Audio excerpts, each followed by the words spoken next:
शर्त के अनुसार मैं अमृत ले आया बड़ी। अब आप सबसे पहले मेरी मां को और मुझे दास्ता से मुक्त कर दीजिए और फिर अमृत स्वीकार कीजिए।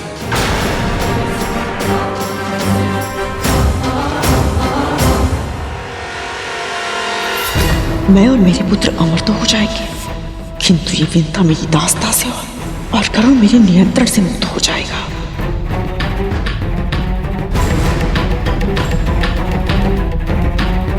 यदि अमृत मिलने के पश्चात भी कद्रुन विंता और गरुड़ को दास्ता से मुक्त नहीं किया तो मुझे स्वयं हस्तक्षेप करना होगा। यदि मुक्त होने के बाद करुण और इसकी मां ने मुझसे प्रतिशोध लेना चाहा तो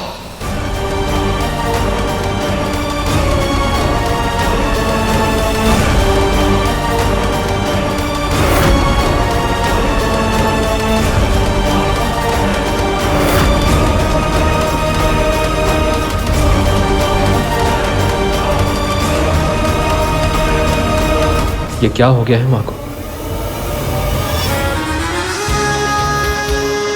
शिव जी ने एक यज्ञ के फलस्वरूप मुझे ये माला दी थी। इसे जो धारण करेगा उसे ऐसी प्रतापी संतान प्राप्त होगी जिसके नाम और यश की कीर्ति समस्त ब्रह्मांड में फैलेगी।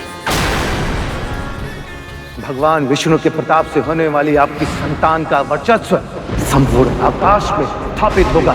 महाबुद्धिमान, महाबलवान, आकाश का इंद्र कहलाएगा वो, आकाश का इंद्र कहलाएगा वो।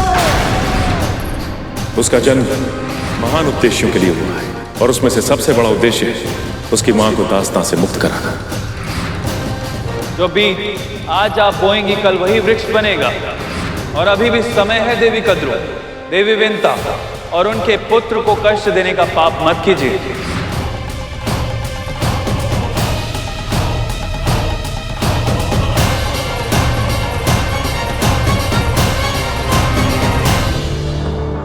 अभी अमृत मां के नेत्रों के सामने है, फिर मां किस विचारों में लीन है? क्या चल रहा है इनके दिमाग में? इतनी लंबी प्रतीक्षा अवश्य करनी पड़ी मुझे, किंतु आज मेरे प्रयास सफल होंगे।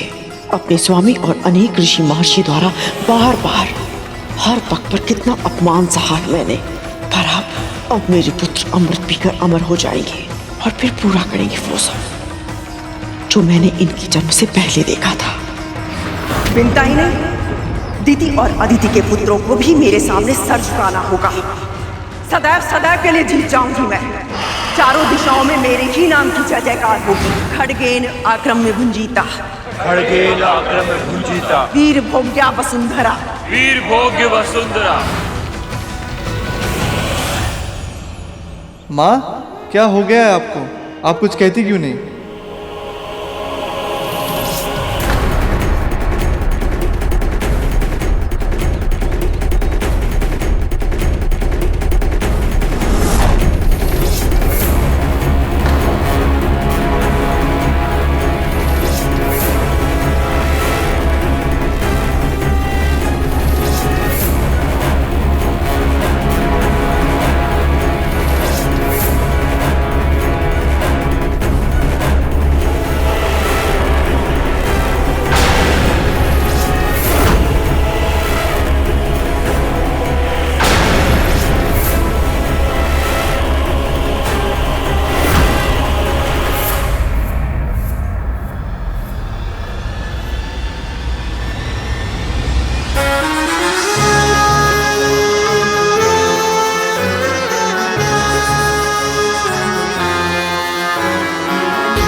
वो शर्त आप जीती थी माँ, फिर भी आपने उनकी दासी बनना स्वीकार क्यों किया?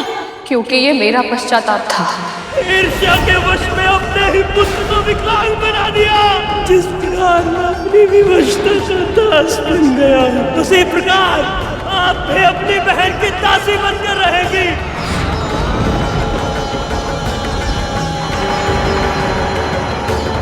तेरी माँ अपने प्राण त्याग देगी, पर अपना धर्म कभी नहीं त्यागेगी और ना ही अपना वचन तोड़ेगी।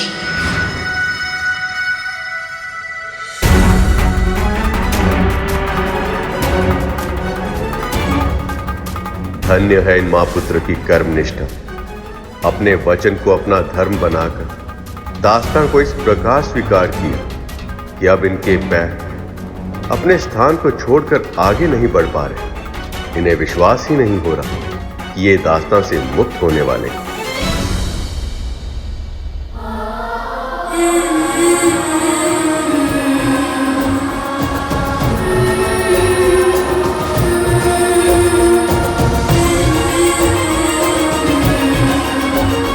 माँ को ये विश्वास ही नहीं हो रहा है कि ये दास्तां से मुक्त हो रही है।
मैं महर्षि कश्यप की पत्नी विंता जीवन भर के लिए अपनी बहन कद्रू की दास्तां स्वीकार करती हूँ।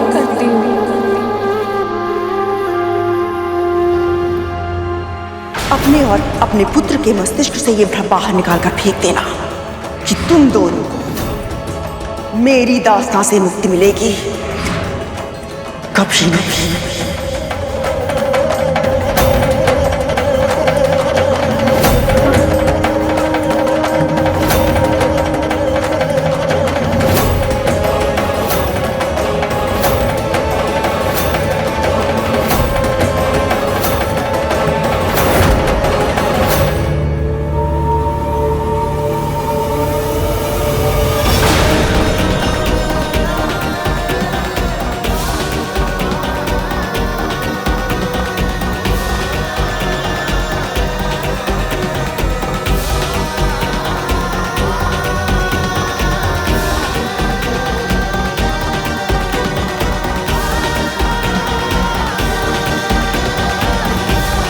प्रभु विष्णु तुझे अमृत नागों को सौंपने कभी नहीं देंगे, और ऐसे में यदि वही तेरे सामने आ गए तो आपके लिए मैं उनसे भी टकरा जाऊंगा माँ। मेरे लिए मेरी माँ की मुक्ति ही सबसे पहला धर्म है।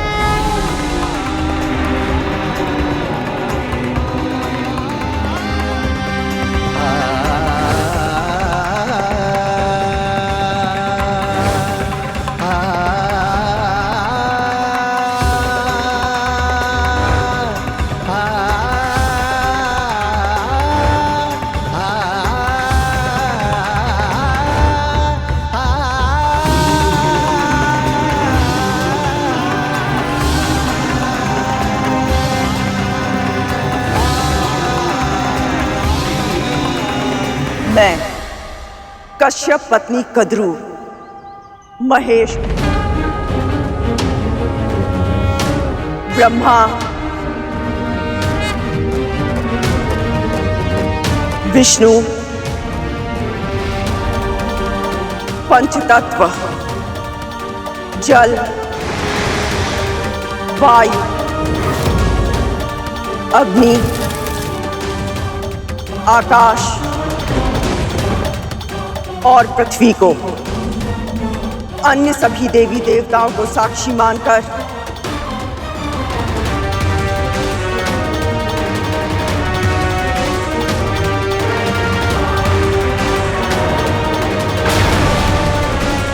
विंता और उसके पुत्र गरुड़ को अपनी दास्ता के बंधन से मुक्त करती हूँ। अपनी दास्ता के बंधन से मुक्त करती हूँ। अपनी दास्ता के बंधन से मुक्त करती हूँ।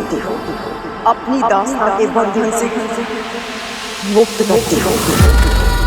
अपनी दास्ता के बंधन से मुक्त करती हूँ। अपनी दास्ता के बंधन से मुक्त करती हूँ।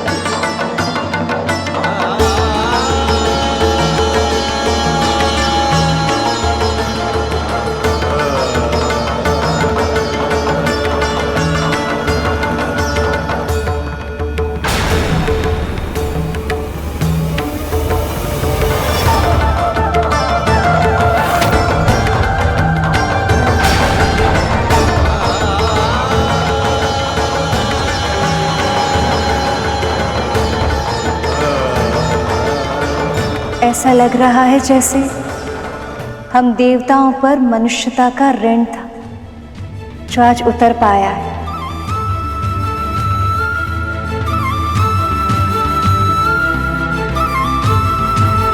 विनिता की बरसों की तपस्या आज पूरी हुई प्रभु।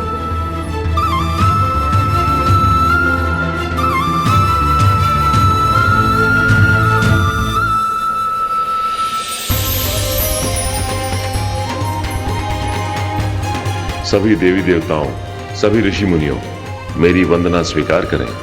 आज आप सबके आशीर्वाद से ही ये प्रसंग दातित हो गया है। ये तो इन दोनों की नियति थी।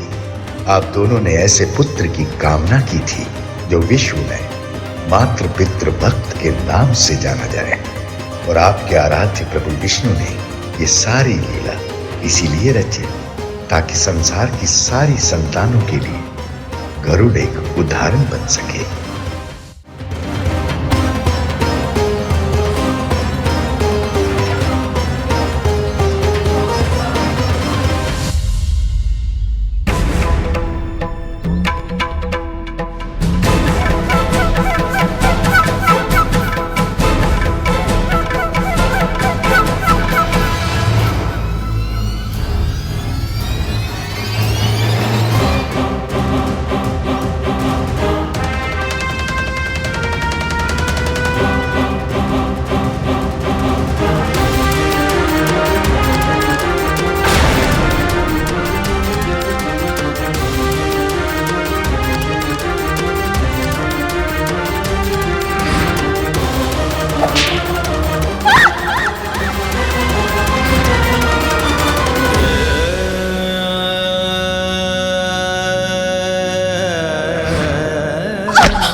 आज माँ को मुक्त करवा के गरुड़ ने मेरे श्राप से माँ को मुक्त कर दिया। तुम्हारा कोटि कोटि धन्यवाद गरुड़।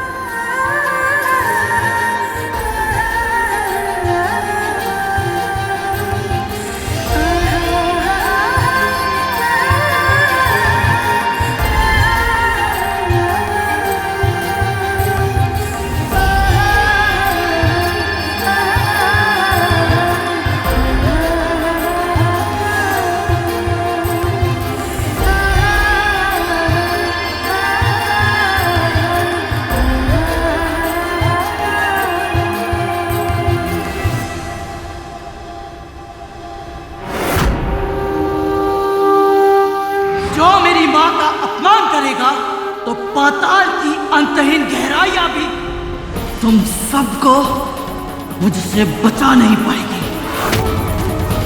अब मेरे पुत्र अमर हो जाएंगे। अब हमें इस गरुड़ से या इन्हें मिले वरदानों से कोई भय नहीं होगा।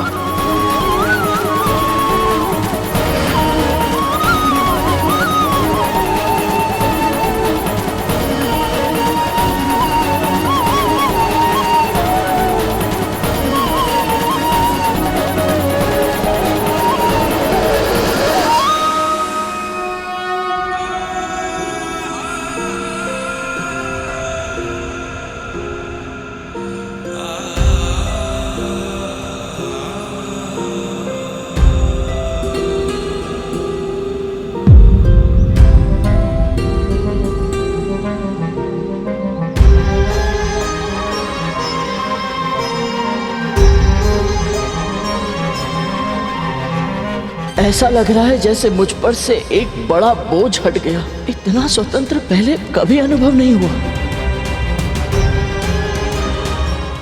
आपने अपना वचन पूरा किया। आपका बहुत बहुत आभार, बहुत बहुत धन्यवाद।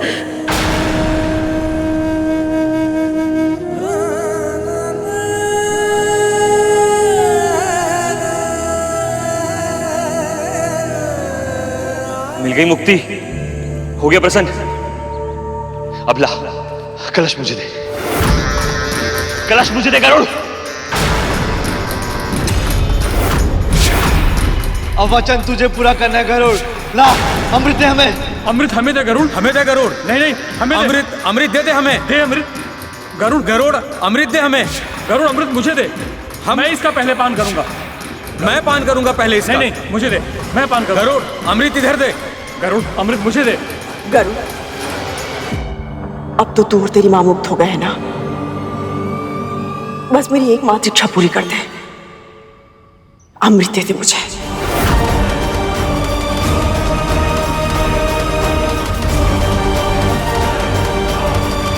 स्मरण करो गरुड़, कद्रू ने तुमसे क्या कहा था?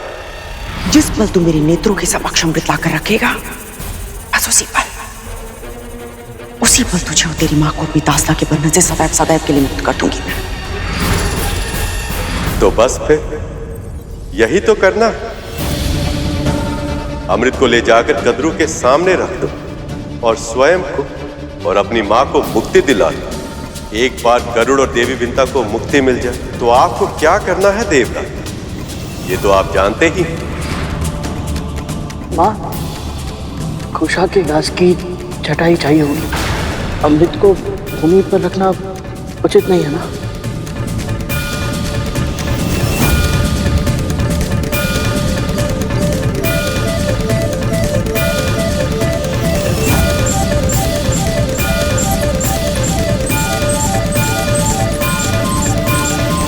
एक बार तुम दोनों मुक्त हो जाओ, फिर अमृत को उन नागों के सामने रख देना। पर इससे पहले कि वो अमृत को छू भी पाए, तुम उन सभी को शौच शुद्धि के लिए भेज देना। फिर मैं जाकर अमृत वापस ले आऊंगा, पर अमृत की एक भी बूंद व्यर्थ होकर ना गिरे। और इसके लिए सबसे आवश्यक ये है कि उस समय वहां कोई भी नाग उपस्थित ना हो।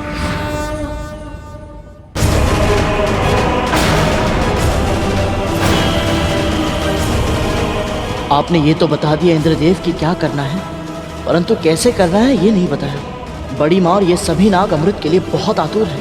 ऐसे में ये कभी मेरे सुझाव को नहीं मानेंगे। अब मैं क्या करूं?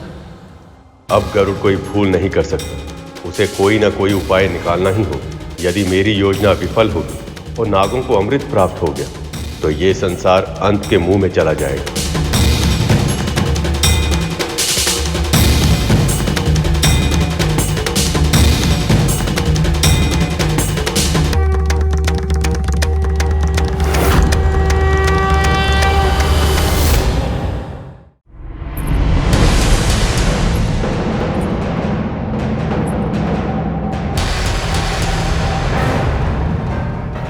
क्या करने का प्रयत्न कर रहा है?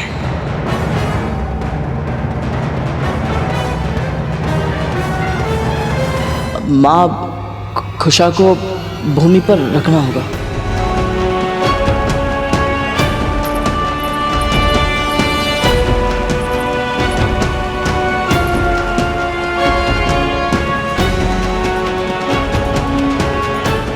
गरुड़ अपने अंश से नागों को रोकने का अच्छा प्रयास कर रहा है, बस वो प्रभु की योजना को पूर्ण करने में सफल हो जाए।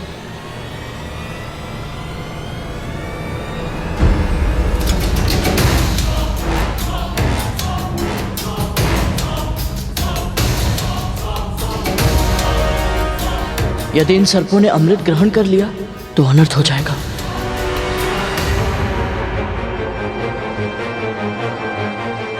इनकी इतनी महत्वाकांक्षा है कि अमर होने के पश्चात ये सारे लोक पर आक्रमण कर उन पर शासन करेंगे। कैसे रोकूं इन्हें?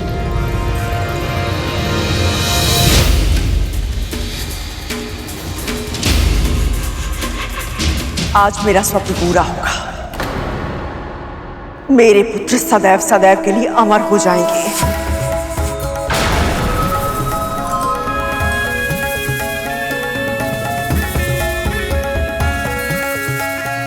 रुक जाइए, रुक जाइए।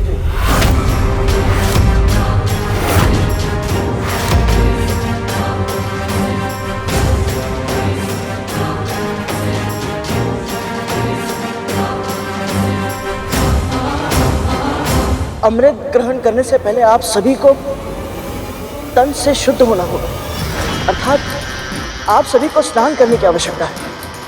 तन शुद्ध हो तो किसी भी शुद्ध वस्तु का प्रभाव अधिक होता है।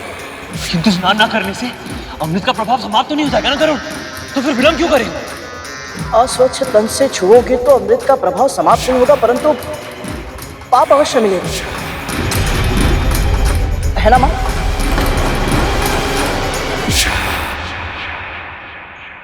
गरुड़ ये सब जानबूझकर कर रहा है।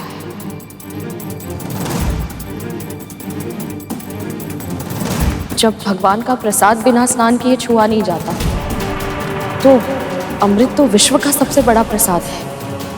शुद्ध तन के साथ ग्रहण किया जाए तो सात्विकता बढ़ती है, और सात्विकता से प्रसाद का प्रभाव।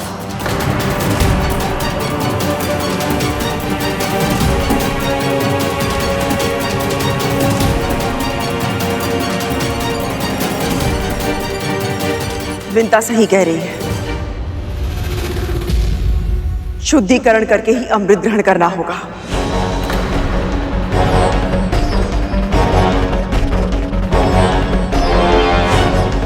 जाओ, स्नान करके आओ। स्नान करना ही है तो सबसे पहले स्नान मैं करूंगा। पहले हम स्नान करेंगे। शीघ्र चल सकते।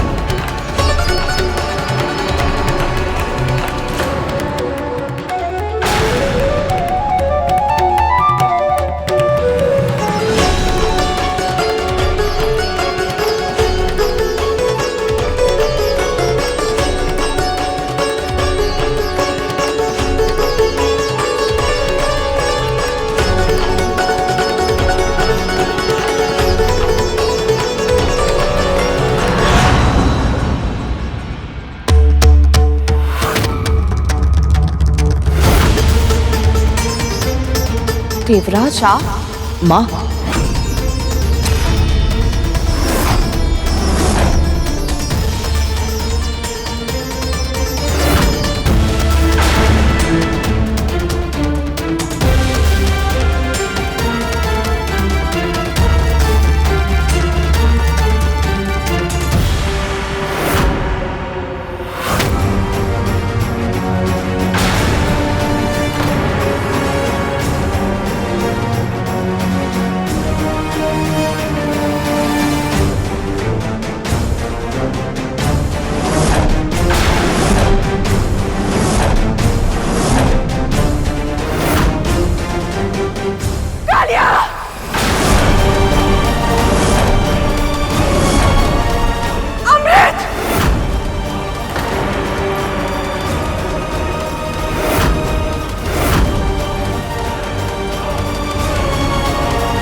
अमृत कहाँ गया?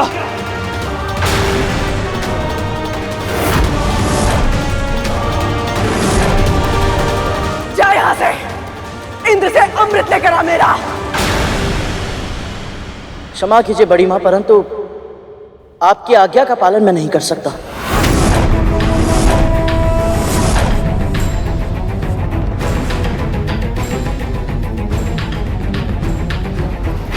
इतना तो साहस, तू मेरी आज्ञा मानने से मना कर रहा है? स्मरण रख, तू मेरा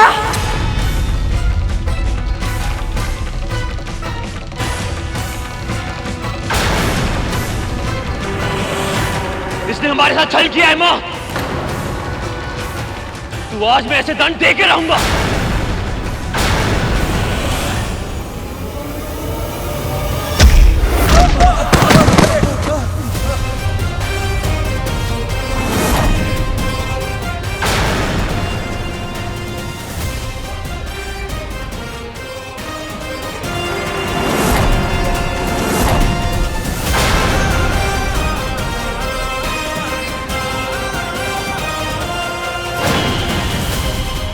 विंता, रोक अपने पुत्र को।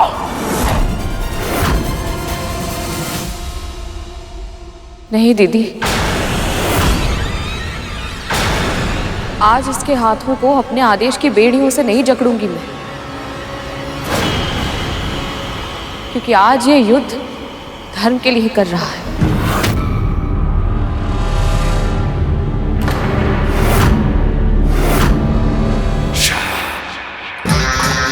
अमृत की बूंद अवश्य ये तब गिरी होगी जब कलश इस चटाई पर रखा गया था।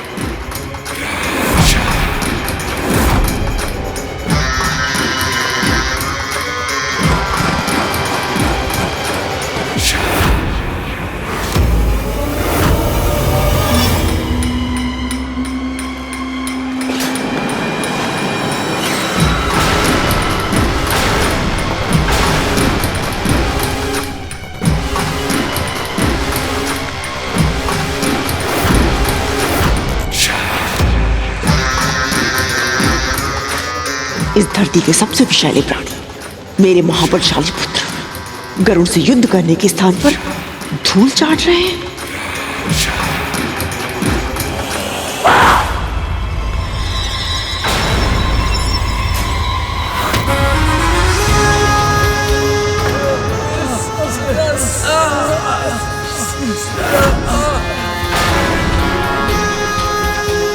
तो ये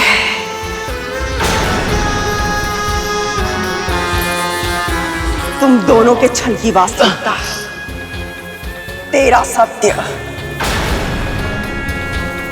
इतने समय तक तुम मुझसे स्वांग रचती रही कि जब तक मैं तुझे अपनी इच्छा से मुक्त नहीं करूंगी तब तक तू मेरी दासी बनी रहेगी। किंतु आज अपने पुत्र के माध्यम से तूने मेरे साथ छल किया।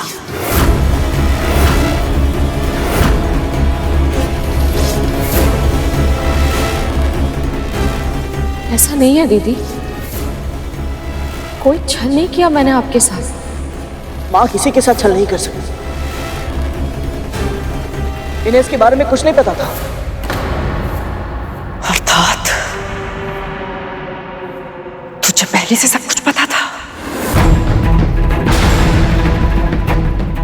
फिर भी तूने इस इंद्र का साथ दिया।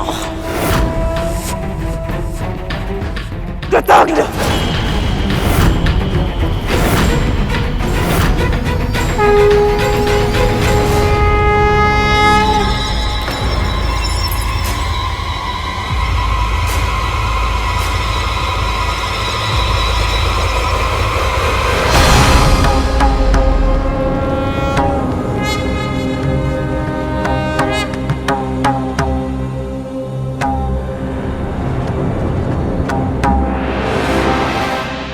मेरे भक्तों को पीड़ा पहुंचाने का विचार भी तुम्हारे मन में कैसे आया कद्रू?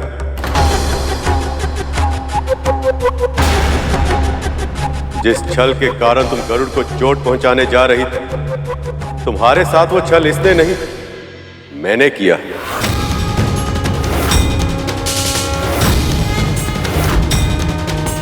जैसे तुमने मेरी भक्त देवी विंता के साथ छल करके उन्हें अपनी दासी बनाया था, वैसे ही मैंने भी लीला करके इन्हें मुक्त करवाया। सोचा कि जब तुम अपनी नीति का प्रयोग अपने ऊपर होता हुआ देखोगे तो ये समझ पाओगे कि तुमने इन दोनों के साथ कितना अनुचित व्यवहार किया था।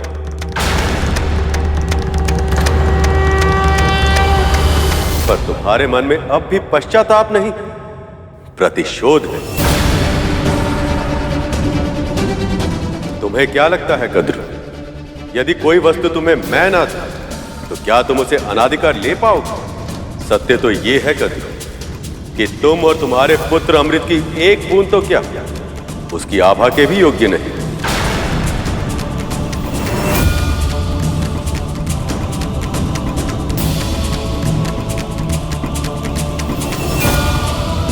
तभी तो जिस पवित्र कुशाघास पर अमृत को रखा गया था, उस पर पड़ी अमृत की आभा को चाटने के प्रयास में तुम्हारे पुत्रों की जीभ जल गई। इन विषैले नागों के लिए अमृत भी विष बन गया।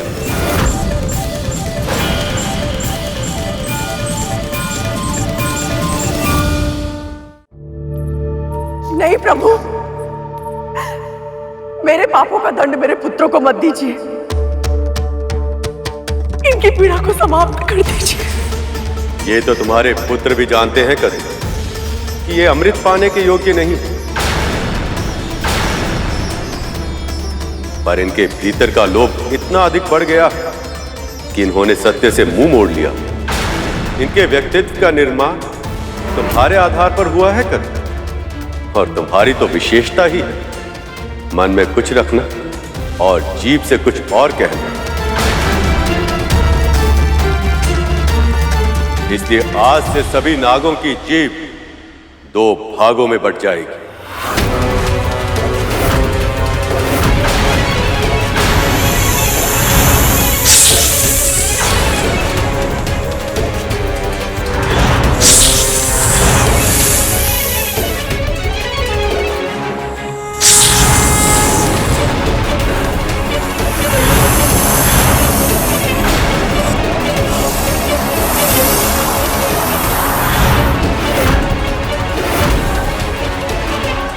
शेष,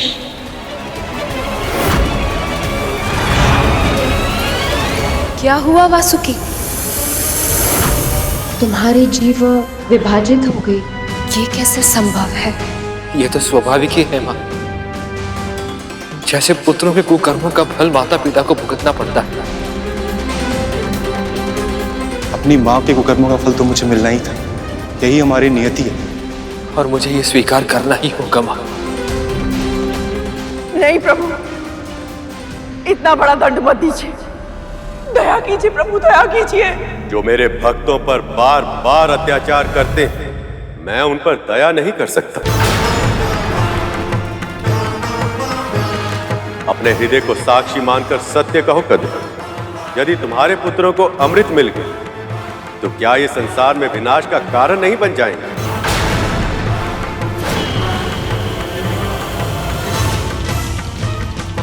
क्या ये अपने विष से अकारण ही प्राणियों की हत्या कर संसार का संतुलन नहीं बिगाड़ेंगे?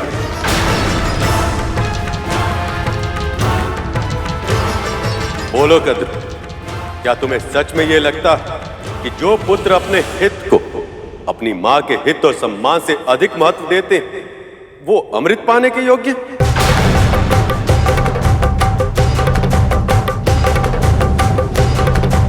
यदि नागों को अमृत मिल जाता और असुर अमृत छीनने के लिए नागों पर धावा बोल देते, क्या तुम्हारे पुत्र अमृत की रक्षा कर पाते?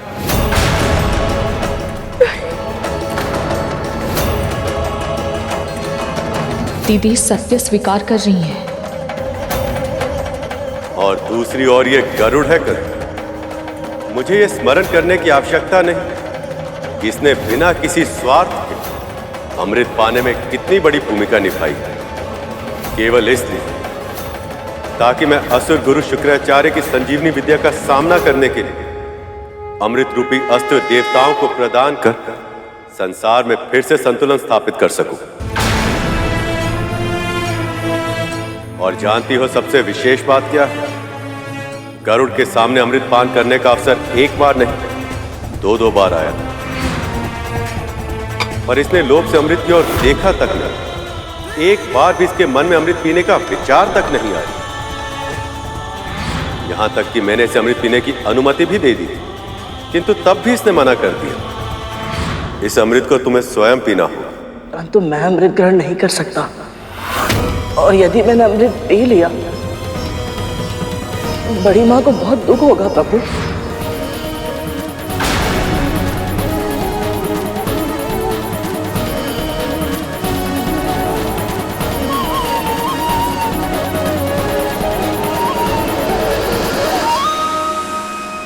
अब ये सब जानकर तुम ही बताओ कद्रू, यहां उपस्थित सभी प्राणियों में ऐसा कौन है जो अमृत पीने के लिए इससे भी अधिक योग्य है?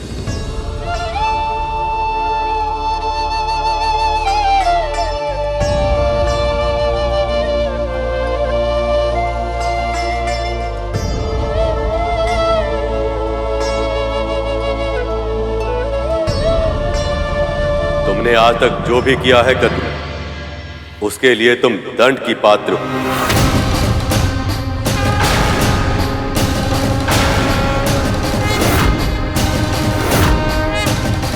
देवी विंता ने सदैव अपनी प्रार्थनाओं तुम्हारी और तुम्हारी संतानों की भलाई की विनती की, और इसी कारण से मैंने आज तक तुम्हें दंड नहीं दिया। पर जब तुमने गरुड़ को देवी विंता की मुक्ति के लिए अमृत लाने के लिए विवश किया, उसी समय तुम मेरे निर्णय के विरुद्ध चली गई।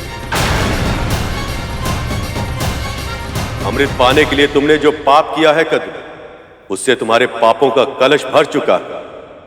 और अब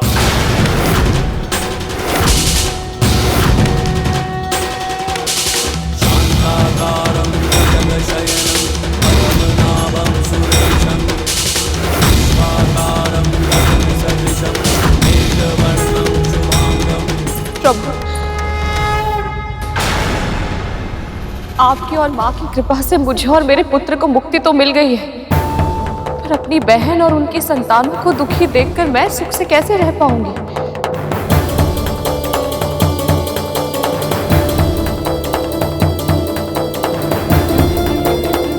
प्रभु, भूल तो किसी से भी हो सकती है, परंतु कोई भी भूल पश्चाताप से बड़ी नहीं होती। बड़ी माँ और मेरे भाइयों को पश्चाताप करने का एक अवसर दे दीजिए प्रभु, दया कीजिए।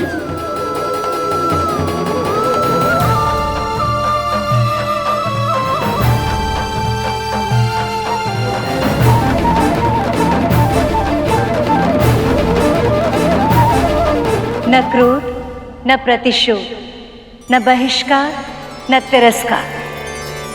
अद्भुत है ये दोनों माँ पुत्र।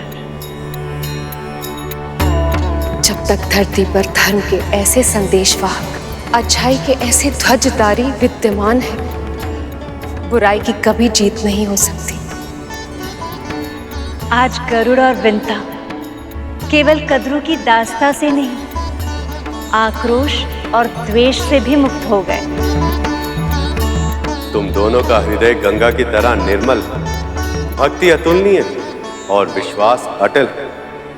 इसलिए मैं तुम दोनों की प्रार्थना स्वीकार करता हूं।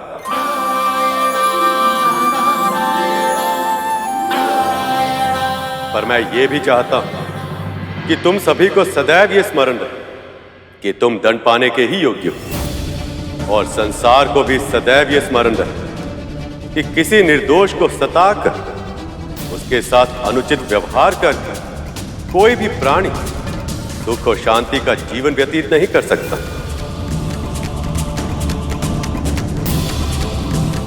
आज नहीं तो कल अपने कर्मों का परिणाम भोगना ही पड़ता है। इसलिए आज गरुड़ जैसे मांसाहारी पक्षियों के लिए नाग ही स्वाभाविक आहार होगा।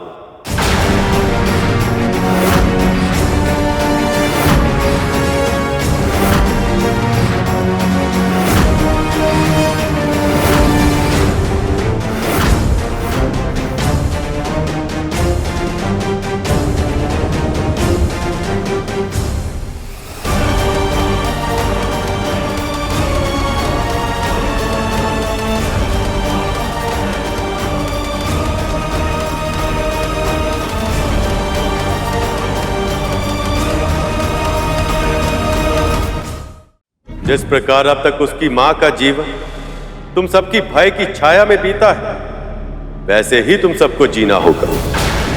जैसे ये आज तक तुम्हारी दया पर निर्भर रहे, वैसे ही अब तुम सभी को इनकी दया पर निर्भर रहना होगा।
देव, आप ये सब? ये तो मैं आपका आभार व्यक्त कर रही हूँ प्रभु।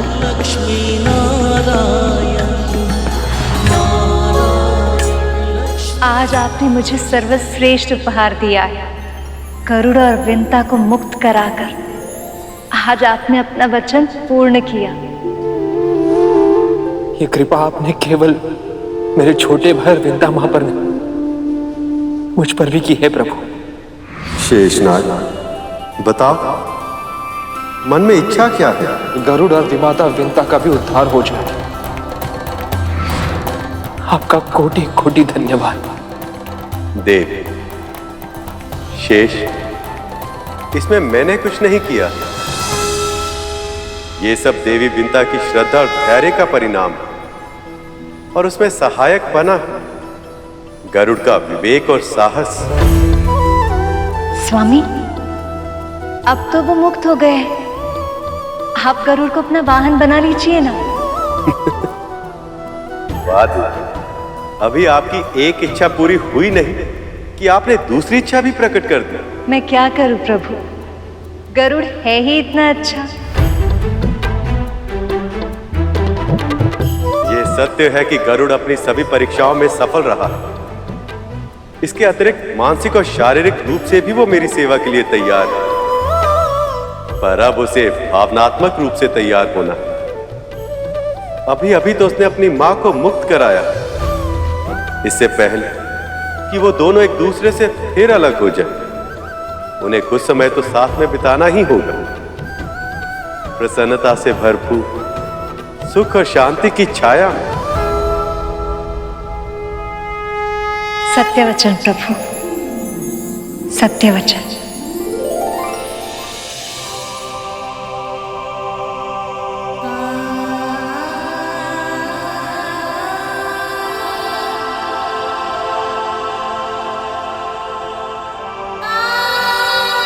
इस कुटिया के कण कण में कितनी स्मृतियां घुली हुई है ना मां, और उन सब में सबसे सुखद स्मृति है भगवान दत्तात्रेय की। दासत्व का जो दंश तुझे दिन प्रतिदिन दसता है, अब तुझे उस दासत्व से मुक्ति मिल जाएगी। उन्होंने यहाँ आना स्वीकार किया। कितने दिन इसी कुटिया में बिताए उन्होंने, और यही हमें वरदान भी दिया। और उनका वरदान फलीभूत हो गया। अब हम स्वतंत्र हैं मां।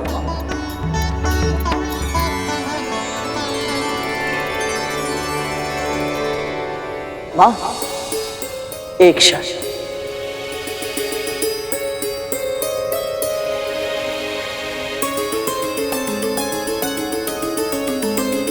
माता लक्ष्मी की ओर से ये उपहार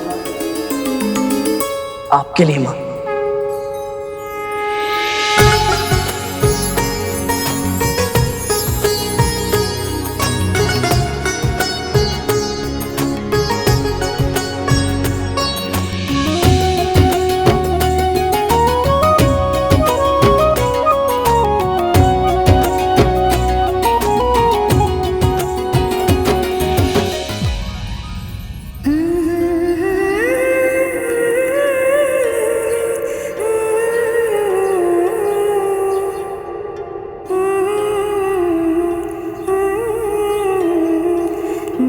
कितनी बार आपको महारानी के रूप में देखने की कल्पना की थी मैंने।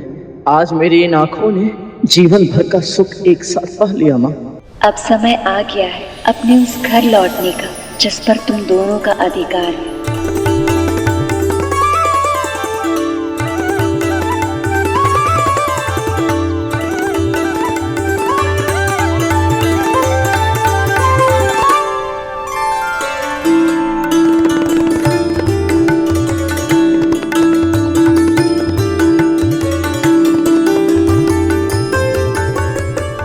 महारानी विंता की जय, राजकुमार गरुड़ की जय, महारानी विंता की जय, राजकुमार गरुड़ की जय, महारानी विंता की जय।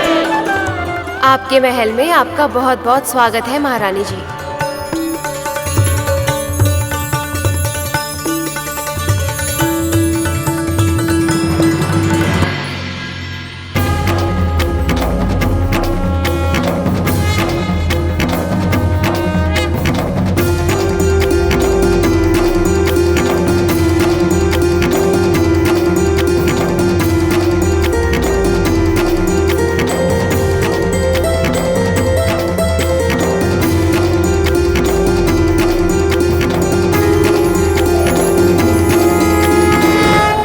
जो भी परिवार अपने बहू का गृह प्रवेश इन सब संस्कारों के साथ करेगा, मैं स्वयं उस स्त्री के भीतर स्थिर निवास करके उसे गृह लक्ष्मी बनाऊं।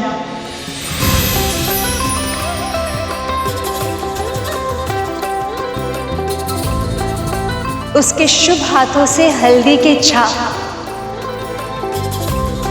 उस घर के कष्ट और रोगों को मुक्त करेंगे।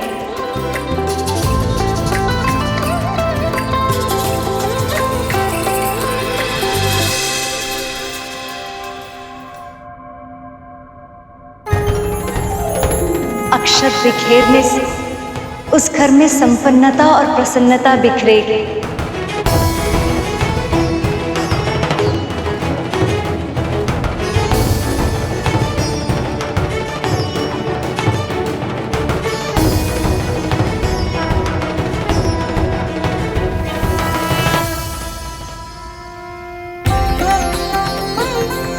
और आलते से रंगे हुए उसके पच्चे उस घर को धर्म और सफलता का मार्ग दिखाएंगे।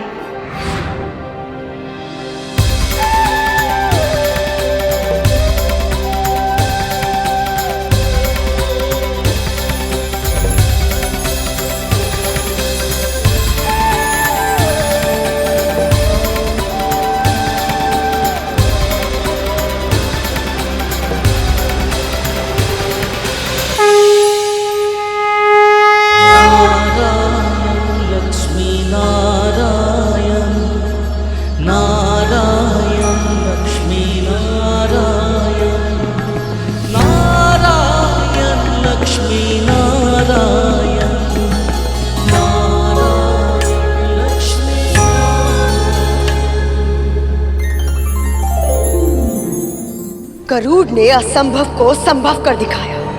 उससे न केवल अपनी मां को और स्वयं को मुक्त करवाया बल्कि विष्णु से नागों को दंड दिलवाकर उनकी जीभ के 2 भाग भी करवा दिए।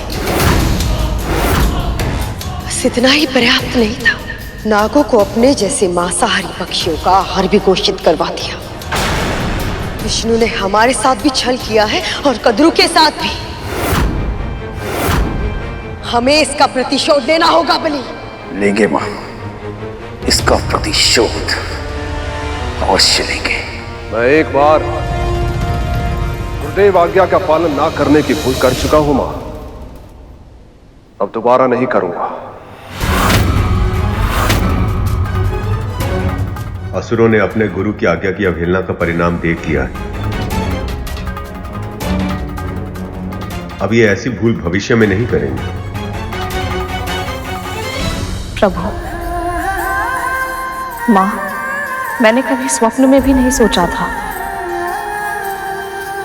इन हाथों में दास्ता की बेड़ियां नहीं लटकी होंगी।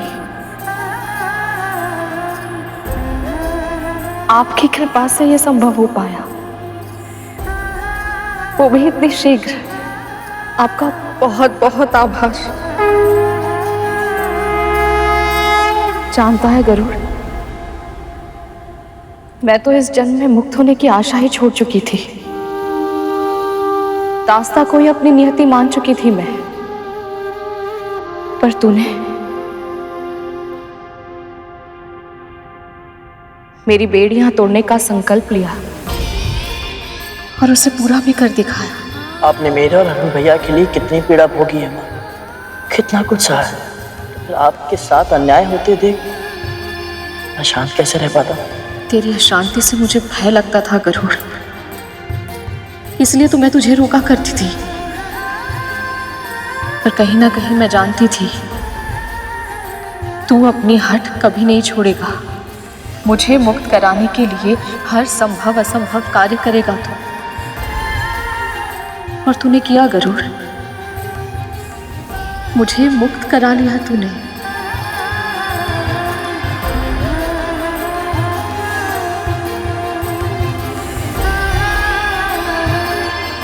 मैंने कुछ नहीं किया है,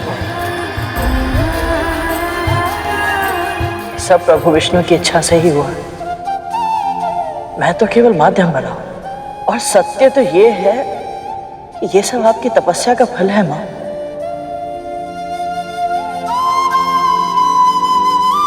और श्री नारायण का आशीर्वाद।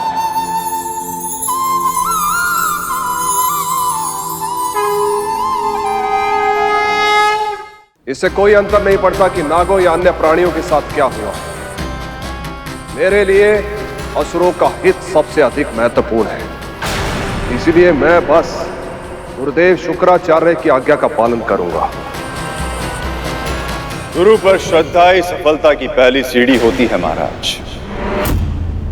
यदि आप मेरे सुझावों का पालन ऐसी ही श्रद्धा और दृढ़ता से करते रहे तो आपको न केवल अमृत प्राप्त होगा, इसके अतिरिक्त और भी बहुत कुछ प्राप्त होगा आपको।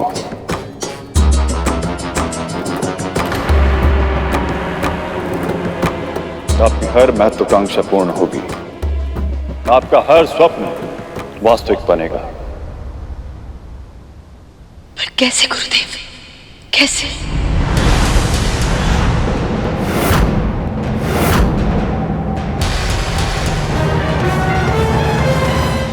इस प्रसन्नता के अवसर पर भी तुझे स्मरण है कि जो हुआ है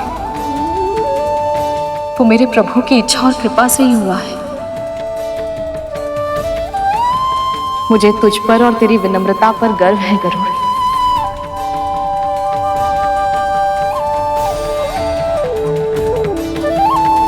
मैं दीदी और उनके पुत्रों के लिए भोग बनाती हूँ। मैं भी आपकी सहायता करता हूँ। क्षमा कीजिएगा, आप महारानी हैं और आप राजकुमार। ये हमारा कार्य है, कृपया हमें सेवा का अवसर दें। परंतु माँ, कुछ ना करना तो बहुत ही कठिन कार्य है। जीवन की इस नई व्यवस्था से तालमेल बैठाने में समय लगेगा गरुड़।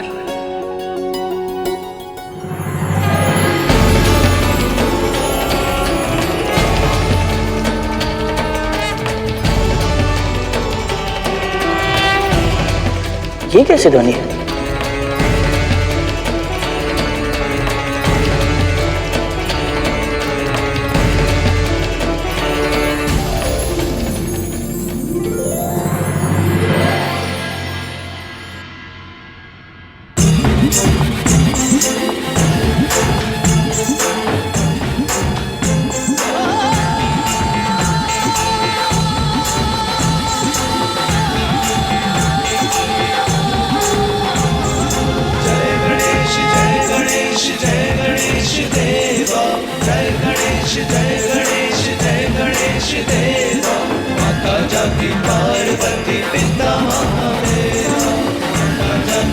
ये क्या हो रहा है माँ? अब गणेश चतुर्थी आरंभ हो गई है गरुड़। ये सब भगवान गणेश को अपने घर लेकर जा रहे हैं। इस अवसर पर इनकी स्थापना अपने घर में ही करके इनकी कथा सुननी चाहिए और पूरे मन से इनकी पूजा करनी चाहिए। माँ, अभी अभी हमें दास्ता से मुक्ति मिली है, हमारे सभी विघ्नों का नाश हुआ है, तो तो क्यों ना हम भी विघ्न विनाशक गणेश की पूजा करें?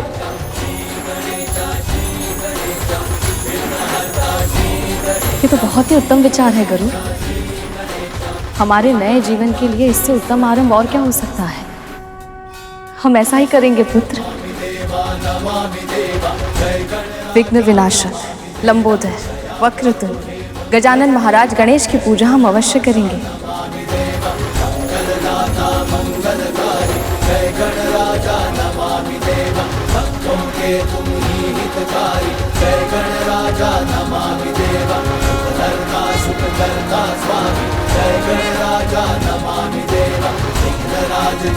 मात्र गणेश जी की स्थापना के विचार से ही मन इतना प्रफुल्लित हो उठा, तो उनके आगमन पर क्या होगा? इस समय देवता प्रसन्न हैं देवी। कद्रू और नाग दुखी हैं, विंता और गरुड़ संतुष्ट हैं, क्योंकि जब महाराज बलि अश्वमेघ यज्ञ को पूर्ण करेंगे तो संसार का संतुलन फिर से बदल जाएगा। भले ही आज विष्णु जीत गए हैं, किंतु जैसे ही महाराज बलि का यज्ञ पूर्ण होगा, तीनों लोकों पे उनका शासन होगा। त्रिभुवन के सुख, समृद्धि और ऐश्वर्य का हर साधन उनके पास होगा।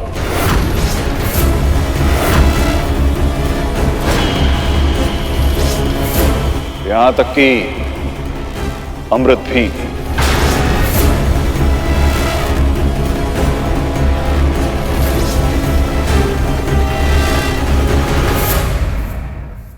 गुरुदेव, आपकी सहायता के कारण ही न केवल गरुड़ हमें मुक्त करा पाया, बल्कि ऐसे अकल्पनीय कार्य करते समय धर्म का पालन भी कर पाया। हम तो केवल माध्यम हैं देवी। जो होता है प्रभु विष्णु की इच्छा से ही होता है। हमने केवल इसकी कुंडलिनी को जागृत किया है देवी, पर धर्म के पालन के लिए आवश्यक संस्कार वो तो इसे आपने ही दिए। इसीलिए तो कहते हैं कि हर शिशु की पहली गुरु उसकी मां ही होती है।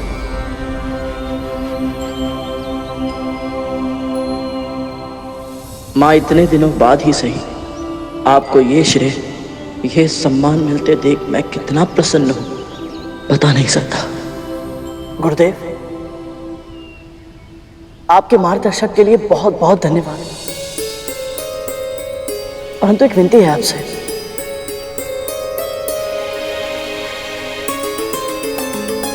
कैसी विनती करूं? हमारे मन में गणेश चतुर्थी का उत्सव मनाने की बहुत इच्छा है, और हम सोच रहे हैं कि यदि आप दोनों इस पूजा के लिए पुरोहित कर्म करना स्वीकार कर लें तो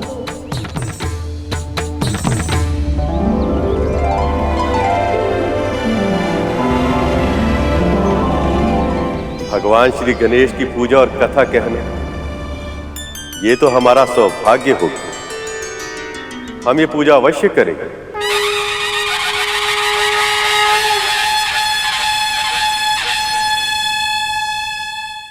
जानते हैं मूषक जी, जन्मदिन का सबसे बड़ा लाभ ये है कि इस दिन माँ के भोजन में विशेष प्रेम छलकता है।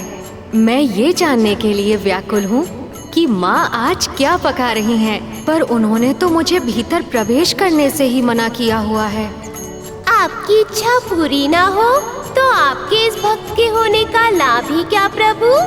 मैं बस अभी गया और अभी आया। गणेश अवश्य ही ये स्वादिष्ट भोजन खाने को आतुर हो रहा होगा।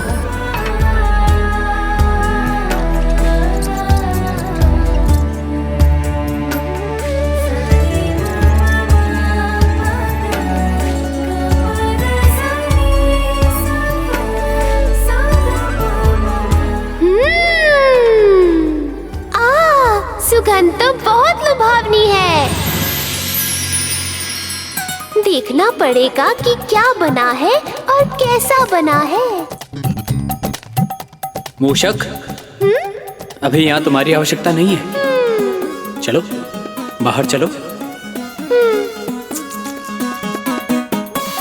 ये मूषक जी अभी तक आए क्यों नहीं? कहाँ रह गए? गणेश जी भ्राता। तुम्हारा गुप्तचर तो पकड़ा गया।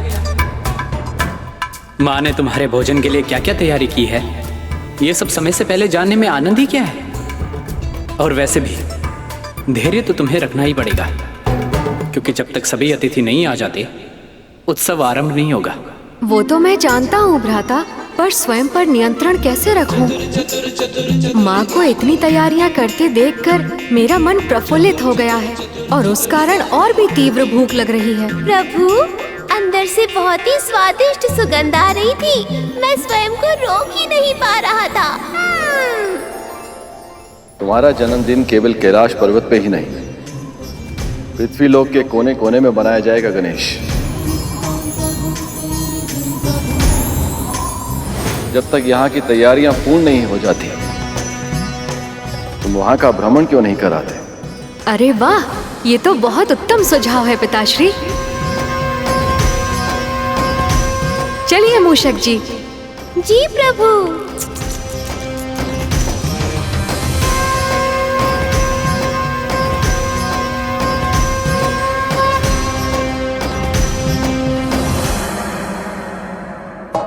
गुरुदेव, पंडाल भी बन गया और मंच भी सज गया। अब बस पूजा सामग्री की आवश्यकता है गरुड़। अभी प्रबंध करता हूँ गुरुदेव।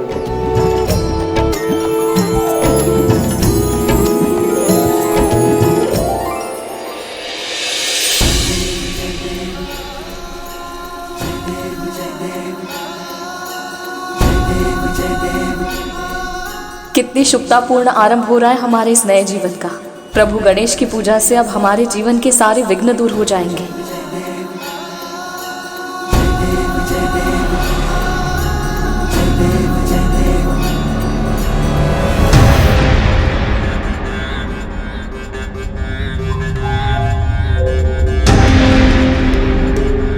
न जाने क्यों आज ये हाथ सध ही नहीं रहा।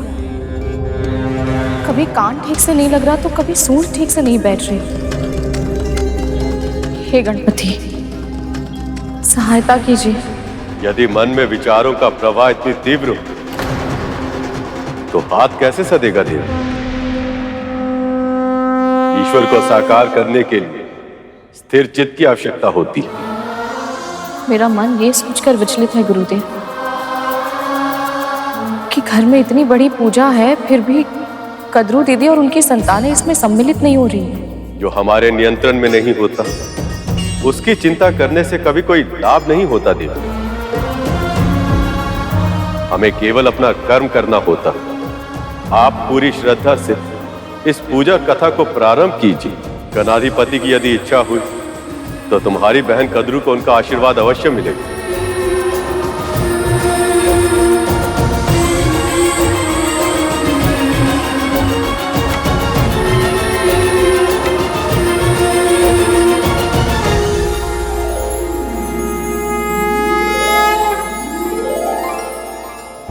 जैसे तुमने मेरी भक्त देवी बिंता के साथ छल करके उन्हें अपनी दासी बनाया था, वैसे ही मैंने भी लीला करके इन्हें मुक्त करवाया। तुम और तुम्हारे पुत्र अमृत की एक बूंद तो क्या, उसकी आभा के भी योग्य नहीं। आज नहीं तो कल अपने कर्मों का परिणाम भोगना ही पड़ता है।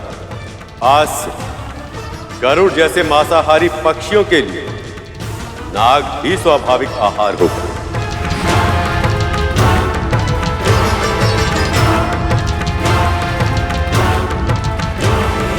महारानी, आपके मस्तक की पीड़ा के लिए औषधि का लेप।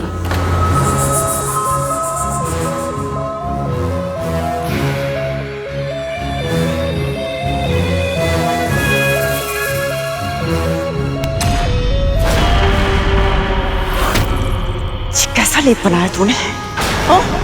इतना अधिक खून डाल दिया कि मेरे नेत्र जलने लग गए। और ये किस तीव्र गति से तू दबा रही थी? मेरा मस्तिष्क फट गया। कल बिंता को देखा है, दबाते ही सारी पीड़ा दूर हो जाती थी, और तू है कि? क्षमा कीजिएगा महारानी, पर मैं महारानी विंता नहीं। मैं चाहूं तो भी उनके जैसी नहीं बन सकती।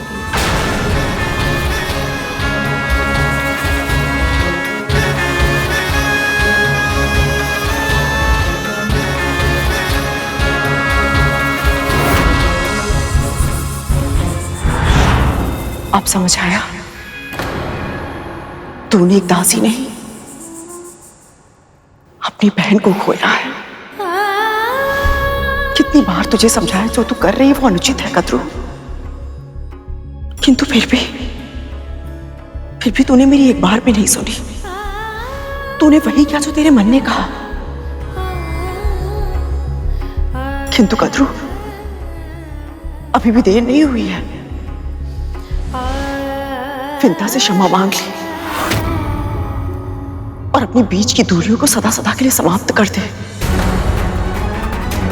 भगवान गणेश की पूजा तुम दोनों के जीवन में नया अध्याय लेकर आएगी। यदि तू अपने पश्चाताप के जाल में नहीं फंसना चाहती है तो उठ और क्षमा मांग विंता से। उठ कद्रू। तुम्हें क्या लगता है मैंने जो कुछ भी किया उसके बाद वो मुझे क्षमा करेगी?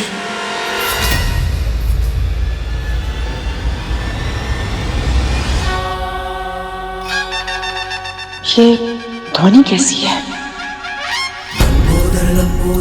लंबोदर भगवान गणाधिपति गणेश की जय। प्रभु गणेश की जय। लंबोदर भगवान गणाधिपति गणेश की जय। सारा उदर में समायो। लंबोदर भगवान गणाधिपति गणेश की जय। संकट है जब कोई आयो, महिमा से अपनी प्रभु ने बचायो। लंबोदर लंबोदर लंबोदर लंबोदर विघ्न हरता बुद्धि विधाता, जय जय गजानन हे सिद्धिदाता। लंबोदर लंबोदर विघ्न हरता बुद्धि विधाता, जय जय गजानन हे सिद्धिदाता। लंबोदर लंबोदर बुद्धि और विद्या के तुम ही हो दाता, है ज्ञान भंडार तुम में समाता। प्रेम से जाप प्रभु का है गाता, मोह माया से है। समय हो गया है महारानी, आइए देव। विघ्न हरता बुद्धि विधाता, जय जय गजानन हे सिद्धिदाता। लंबोदर लंबोदर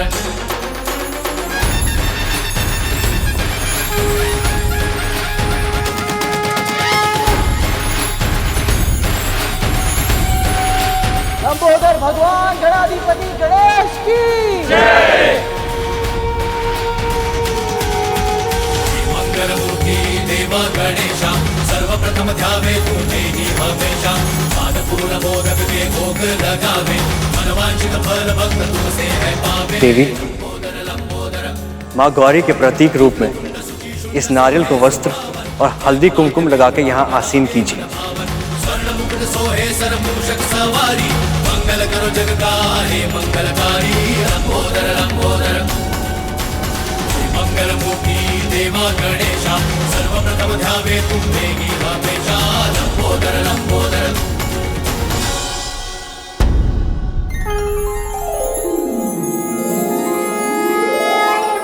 अभी ये मूर्ति पार्थिव मिट्टी से बनी और मिट्टी के समान, और ये तब तक मिट्टी ही रहेगी जब तक इसकी प्राण प्रतिष्ठा नहीं की जाती। किंतु प्राण प्रतिष्ठा हो जाने के बाद साक्षात देवता इसमें निवास करते हैं, और तब इसकी सेवा भी वैसे की जाती है जैसे कि किसी जीवित प्राणी की जानी चाहिए।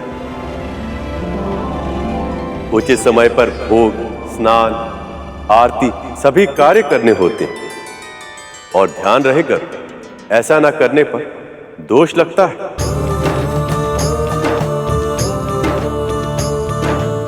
भगवान की सेवा करना तो परम सौभाग्य की बात है गुरुदेव। अब और प्रतीक्षा करना कठिन है। कृपया शीघ्र ही प्राण प्रतिष्ठा कर दीजिए।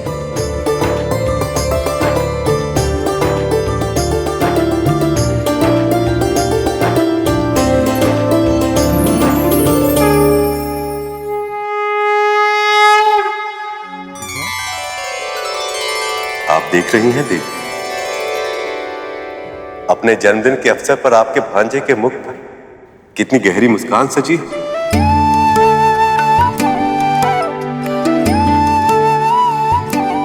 मुस्कुराहट गहरी अवश्य है और साथ ही अर्थपूर्ण भी।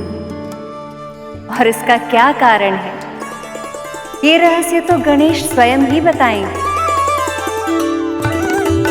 भगवान की मुस्कुराहट का एक ही रहस्य होता है मामी श्री, भक्तों की प्रसन्नता।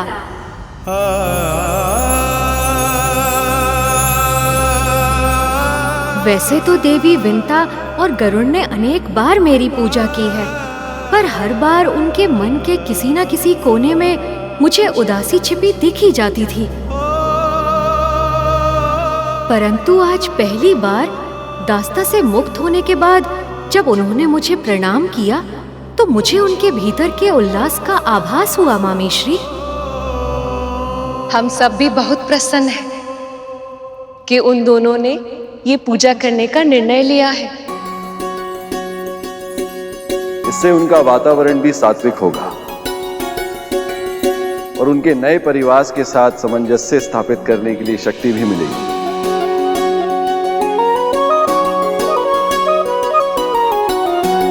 हे गणाधिपति, हम सभी की ओर से जन्मदिन की बहुत बहुत बधाई स्वीकार कीजिए। इतने समय से असुरों का शासन होने के कारण न केवल देवलोक में बल्कि पृथ्वी लोक में भी उदासी छाई हुई थी, पर अब गणपति का जन्मदिन मनाकर सभी स्थानों पर प्रसन्नता छाएगी। शुभ का आगमन होगा और सभी विघ्न बाधाएं अपने आप दूर हो जाएंगे।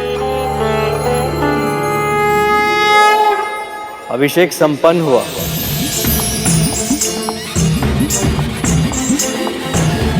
अब इसकी साज सज्जा कीजिए।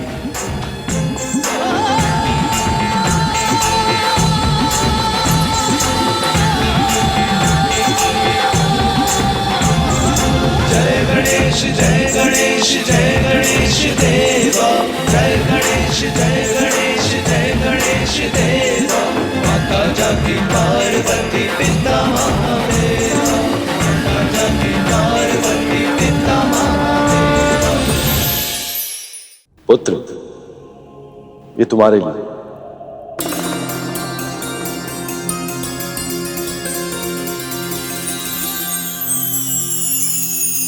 ये दुशाला संसार को सदैव स्मरण कराएगा कि किसी का सम्मान उसके पद और आयु से नहीं, उसके गुणों से होता है।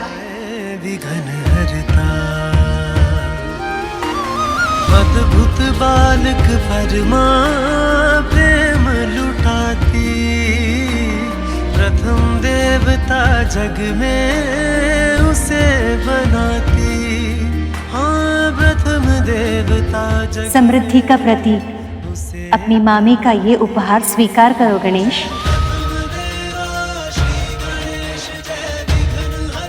मेरी ओर से ये पुस्तक स्वीकार कीजिए, समस्त संसार के ज्ञान की स्रोत है।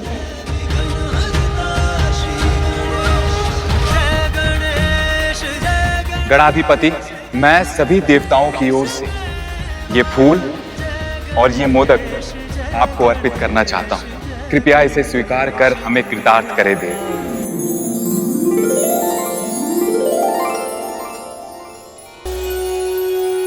ये ले गणेश, तेरे प्रिय मोदक। क्या हुआ? थोड़ी देर पहले तो बहुत तीव्र भूख लगी थी। आपके स्नेह का मान तो मैं अवश्य रखूंगा माँ, पर एक माँ पृथ्वी पर भी है जिनके प्रेम का सम्मान करना ही होगा मुझे, क्योंकि वो भी बहुत प्रेम से भोग लगा रही हैं।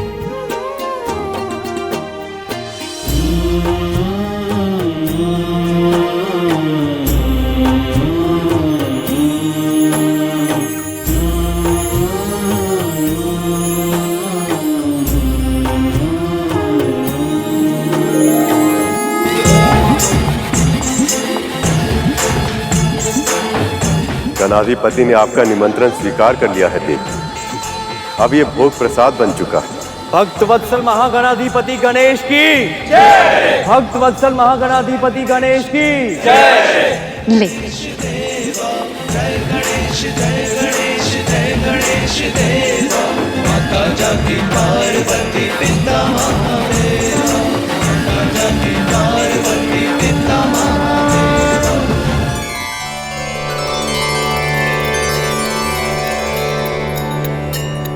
लीजिए गुरुदेव, सबसे पहले प्रसाद आप लीजिए।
इतने वर्षों में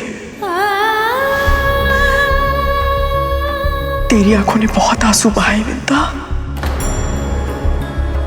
अब अपने सारे आंसू मुझे दे दे। अंततः देवी कद्रू को अपनी भूल की अनुभूति हो ही गई और उन्हें अपने किए पर ग्लानि भी है। ऐसा मत कहिए दीदी, जो हुआ है वो प्रभु की इच्छा से ही हुआ है और आगे जो होगा प्रभु की इच्छा से ही होगा। आप जानती हैं दीदी, इस जगत में उनकी इच्छा के बिना एक पत्ता भी नहीं हिलता। इसलिए बीती हुई बातों का बुरा मानकर स्वयं को कष्ट मत दीजिए। तुझसे और गरुड़ से क्षमा पाए बिना मेरे लिए ऐसा करना संभव नहीं होगा विंता।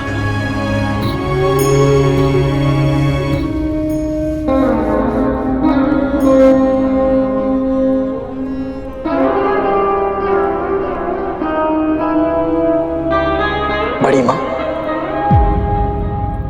माँ ने तो आपको कभी दोषी नहीं माना। और रहा प्रश्न मेरा, तो आप मेरी बड़ी माँ हैं। यदि भावनाओं में बहकर मैंने आपके हृदय को चोट पहुंचाई है, आपको कष्ट दिया है, तो आपसे क्षमा मांगता हूं।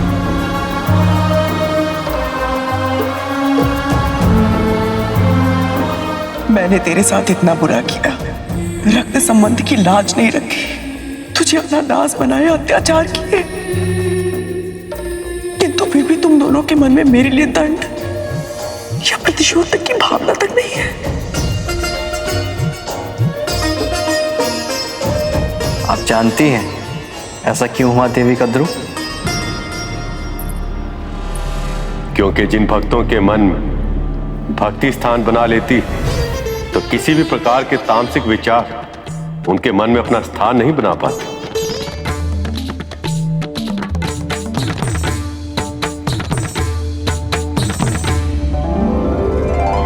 आइए दीदी।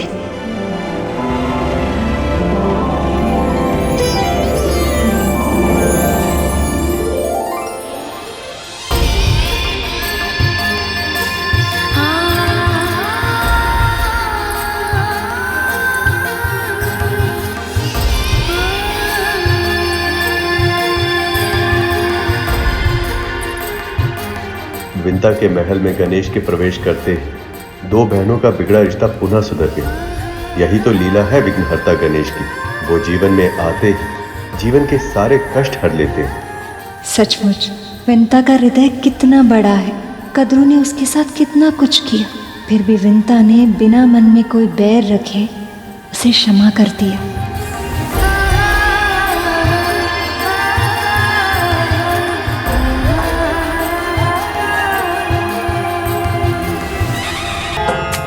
बड़ी माँ, अब आप निश्चिंत हो जाइए और हमारे साथ स्वयं प्रभु विष्णु के अंश अवतार गुरुदेव नर और गुरुदेव नारायण से प्रभु गणेश के जन्म और उनकी महानता की कथा सुने।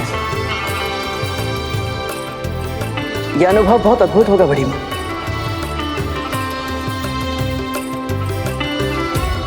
प्रभु, सुना आपने? स्वयं नर नारायण अर्थात भैया विष्णु के अंश अवतार मेरे पुत्र की कथा कह रहे हैं।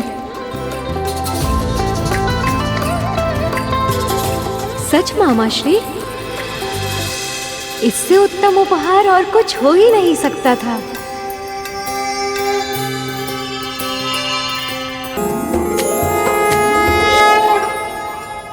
गुरुदेव, मुझे प्रभु गणेश के बारे में बहुत कुछ जानने का मन है।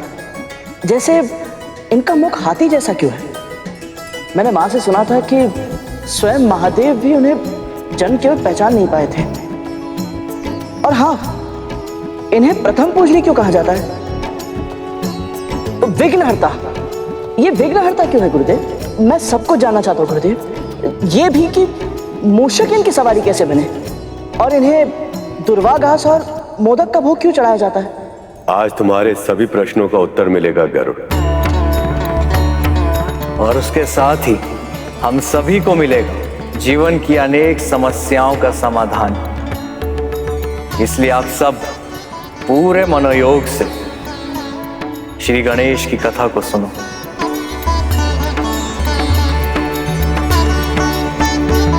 वास्तविकता में गणेश महागणपति अर्थात पर ब्रह्म शक्ति, जिससे समस्त संसार का संचालन होता है, हर युग में जन्म लेते हैं। और आज हम कथा कहेंगे पार्वती नंदन गजानन की, जिसका आरंभ गणेश के जन्म से बहुत पहले हुआ था। बहुत समय पहले? ये बात तो मुझे भी नहीं पता थी। समय को विभिन्न कल्पों में बांटा गया है। इस सृष्टि में अनेकों ब्रह्मांड हैं।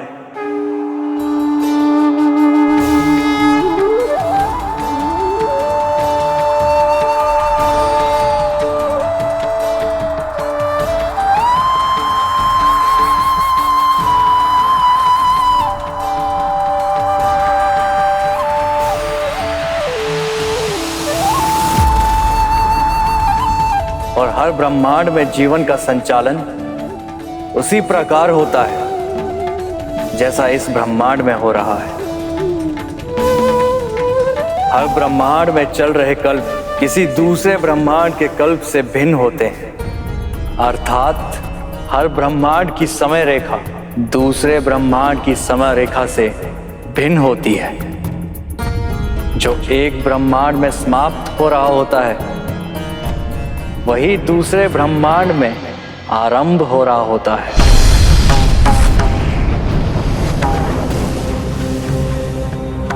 ऐसे ही एक समय की बात है। देवी पार्वती ने प्रभु नारायण के श्री कृष्ण अवतार की मनमोहक बाल लीलाओं को देखा तो वो बहुत प्रसन्न हुई।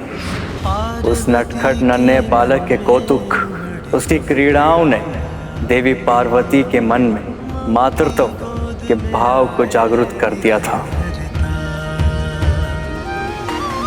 अद्भुत बालक परमा प्रेम लुटाती, प्रथम देवता जग में उसे बनाती। पार्वती, आप ये वस्त्र किसके लिए तैयार कर रही हैं? अपने पुत्र के लिए प्रभु, और किसके लिए? परंतु कार्तिकेय तो योद्धा है, कवच के स्थान पे ये झबला कैसे पहनेगा वो? कार्तिकेय का तो जन्म ही योद्धा के रूप में हुआ था प्रभु। उसके बाल्यावस्था का आनंद तो मैं कभी ले ही नहीं पाई। पर जब माँ देवकी और यशोदा मैया को कृष्ण जन्म के बाद उनके बचपन का आनंद लेते देखा तो मेरे भी मन में एक इच्छा जागृत हो गई है प्रभु। मैं भैया विष्णु के अवतार कृष्ण जैसा ही एक बालक चाहती हूँ, जिसे मैं गोद में खिला सकूं।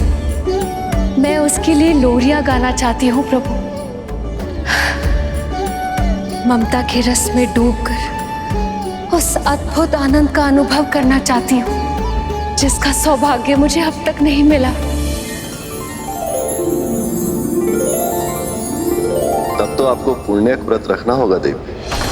पुण्यक व्रत पूर्ण करने से देवी पार्वती को मन चाहे संतान की प्राप्ति हो सकती है। पुण्यक व्रत? आप अचानक से उदास क्यों हो गई देवी? जब मैं आपको पति के रूप में पाना चाहती थी तब मैंने आपके लिए 1 सहस्त्र वर्षों तक तपस्या की थी प्रभु। क्या मुझे पुत्र प्राप्ति के लिए इतनी लंबी प्रतीक्षा करनी होगी महादेव?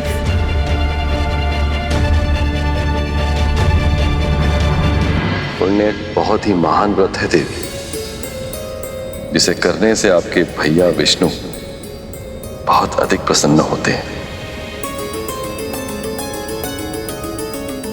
मुझे पूरा विश्वास है यदि आप उसे शुद्ध हृदय से करेंगी तो आपके मन की इच्छा शीघ्र पूर्ण होगी। तो फिर मैं तैयारी अभी करती हूँ। पार्वती। जी प्रभु। नवजात शिशु के लिए ये तनिक बड़ा नहीं।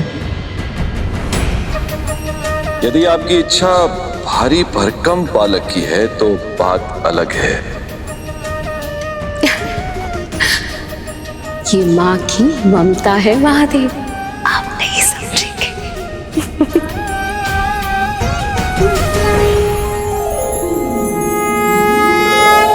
ओम नमः शिवाय।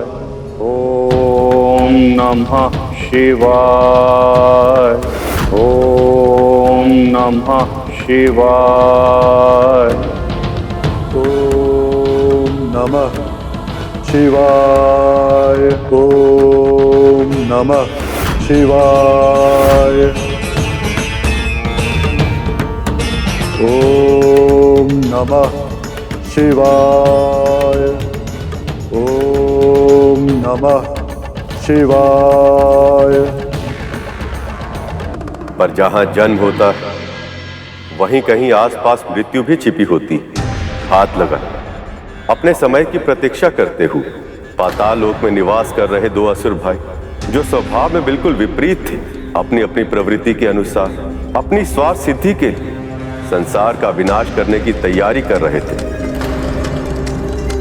एक और मां पार्वती पुत्र प्राप्ति की कामना में व्रत करने जा रही थी और दूसरी ओर गजमुखासुर और गजासुर महादेव की घनघोर तपस्या कर रहे थे। ओम नमः शिवाय। ओम नमः शिवाय। सुखी और संतुष्ट जीवन जीने के लिए जितनी सांसारिक आवश्यकता होती है उससे कहीं अधिक समृद्ध थे दोनों असुर। गजमुखासुर को गंदी मिट्टी या कीचड़ में रहना और घोंगे जैसे प्राणियों को खाना अति प्रिय था, जबकि गजासुर को स्वर्ण से बहुत अधिक प्रेम थे। पर अपनी इच्छा अनुसार सब कुछ पाने के बाद वो दोनों संतुष्ट नहीं थे, क्योंकि वो अपनी तुलना इंद्र और अन्य देवताओं से करते रहते, स्वर्ग पर शासन करना चाहते थे। पर अपने प्रयासों में निरंतर पराजित होने के बाद उन्होंने महादेव को प्रसन्न करने का निश्चय किया।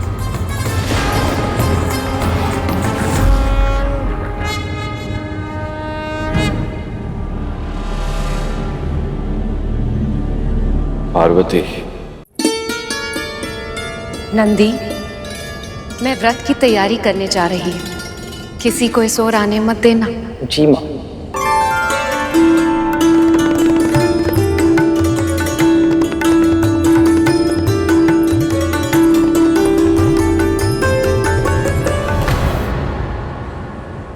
ओम नमो नारायणाय। ओम नमो नारायणाय। ये तो प्रभु हैं और वो इसी ओर आ रहे हैं। माता ने किसी को भी भीतर प्रवेश करने से रोकने का आदेश दिया था, किंतु मैं प्रभु को कैसे रोक सकता हूँ?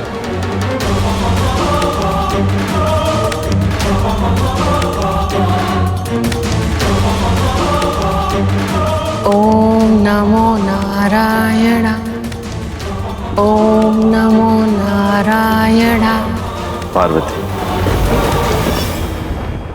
देवी पार्वती,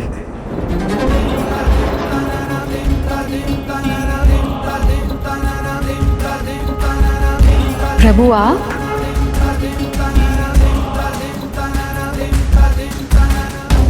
देवी पार्वती, मुझे एक भक्त के पास जाना होगा।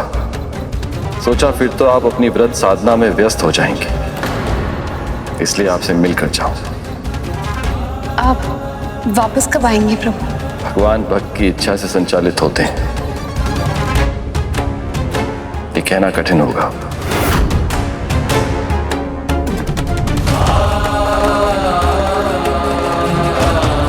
जब मेरी पूजा समाप्त होगी तो महादेव मेरे साथ नहीं होंगे। ऐसे में मुझे पुत्र कैसे प्राप्त होगा? नंदी, नंदी, मैंने मना किया था ना कि किसी को आने मत देना, फिर तुमने महादेव को अंदर क्यों आने दिया? माँ, मैं महादेव को कैसे मना कर सकता था? वो तो मेरे स्वामी हैं। महादेव नंदी के स्वामी हैं, सभी शिवगणों के स्वामी, इनके आराध्य, इनके अपने। तो फिर इस कैलाश पर कोई ऐसा भी तो होना चाहिए जो मेरा हो, मेरा अपना, जो केवल मेरी आज्ञा का पालन करे। उस समय देवी पार्वती को पता ही नहीं था कि उनकी ये इच्छा उनके पुत्र के प्राणों को संकट में डाल देगी।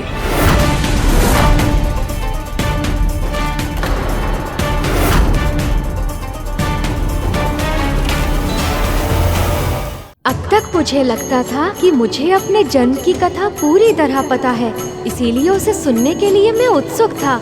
पर अब ये नई बातें कहकर इन्होंने मेरी उत्सुकता को और भी अधिक जागृत कर दिया है। ये कथा तो मैं भी जानना चाहता हूँ माँ।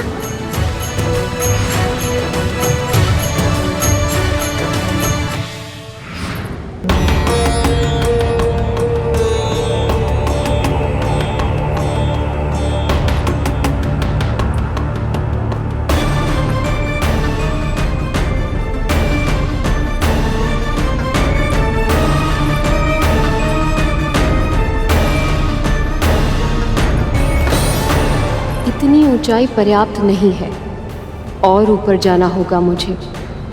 ऐसा एकांत स्थान ढूंढना होगा जहां देव, दानव, मानव, गंधर्व या कोई भी अन्य प्राणी मेरी तपस्या में विघ्न ना पहुंचा पाए।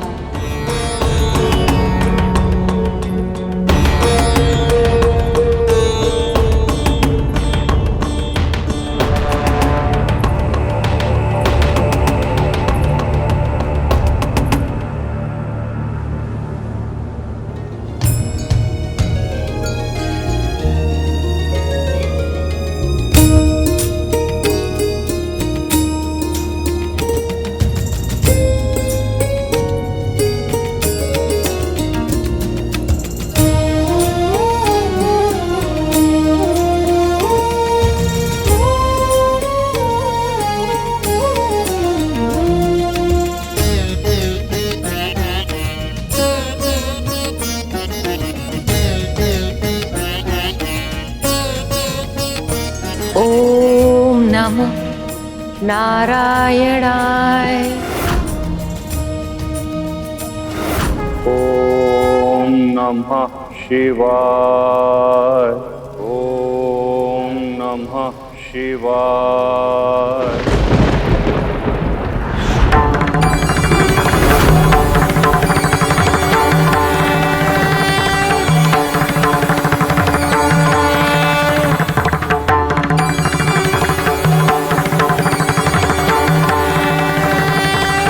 प्रणाम महादेव। तुम्हारी तपस्या से मैं प्रसन्न हूं गजमुखासुर। मांगो, क्या वर चाहिए तुम्हें? अमरता के अतिरिक्त कुछ भी मांग सकते हो तुम।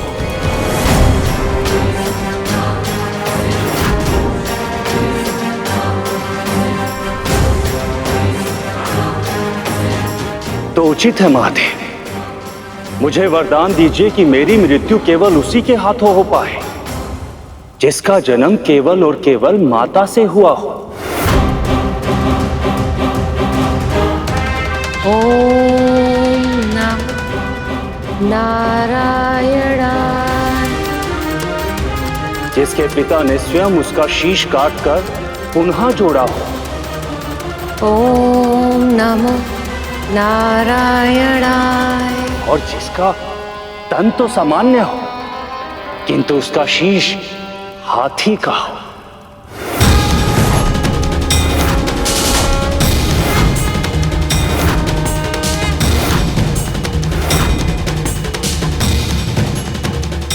ऐसा कोई प्राणी ना तो कभी जन्मा है और ना कभी जन्मेगा, अर्थात मैं सदा सदा के लिए अमर हो जाऊंगा। यदि नियति का यही निर्णय है तो यही सही।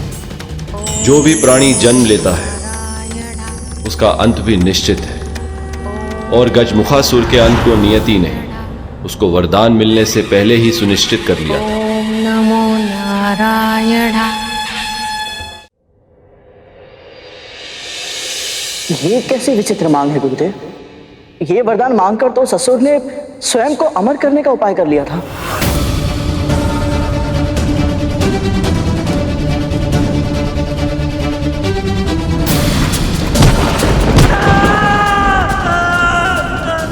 मैंने भूलवश अपने पुत्र का डिंब फोड़ा था। मेरी उस भूल का दंड अरुण आज तक भोग रहा है। माता पिता जब ना चाहते हुए भी अपनी संतानों को कष्ट दे बैठते हैं, उसकी पीड़ा कितनी अधिक होती है ये मैं समझ सकती हूँ। तो फिर ये उन असुरों की कैसी भक्ति थी जो अपने ही भगवान को इतना बड़ा कष्ट दे रही थी? प्रभु तो सब जानते थे गुरुदेव, फिर भी ऐसा वरदान क्यों दिया उन्होंने? क्योंकि वो भोलेनाथ हैं देव। उनके लिए सब एक समान है। देव दानव, मनुष्य गंधर्व, भूत पिशाच, पशु पक्षी, कभी किसी में कोई अंतर नहीं किया उन्होंने। उनके लिए सब उन्हीं की संतान है। और जब कोई एक संतान घनघोर तपस्या करके अपने पिता से कुछ मांगती तो वो उसे देने में विवश हो ही जाते।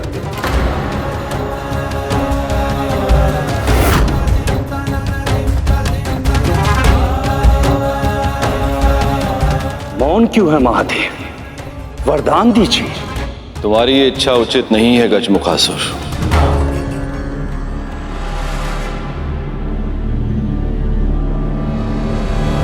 परंतु तुम्हें तुम्हारी तपस्या का फल अवश्य प्राप्त होगा।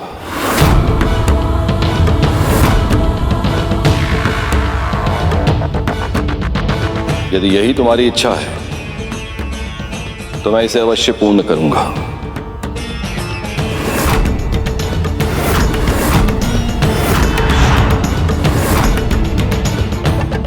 महादेव की जय हो। धन्यवाद महादेव। स्मरण रखना, ऐसा असाधारण वरदान मांगकर तुमने अभूतपूर्व शक्ति प्राप्त कर ली है, जिसकी सहायता से तुम किसी का भी दमन कर सकते हो, किसी पर भी शासन कर सकते हो।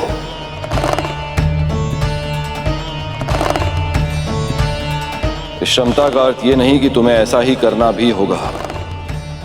सही अर्थों में शक्तिशाली वो होता है जिसे वरदान से प्राप्त हुई शक्ति के उपयोग की ना तो आवश्यकता हो और ना ही इच्छा। इसलिए मेरा सुझाव यही है गजमुखासुर, इस शक्ति का उपयोग उसी स्थिति में करना जब प्रश्न तुम्हारी आत्मरक्षा का हो और संकट तुम्हारे प्राणों का हो।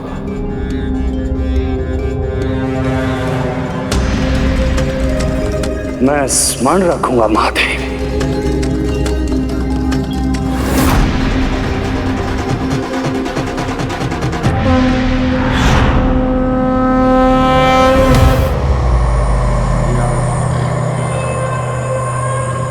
एक बार मेरे भाई की तपस्या भी पूर्ण हो जाए, तत्पश्चात उस इंद्र से उसका स्वर्ग छीन लेंगे हम।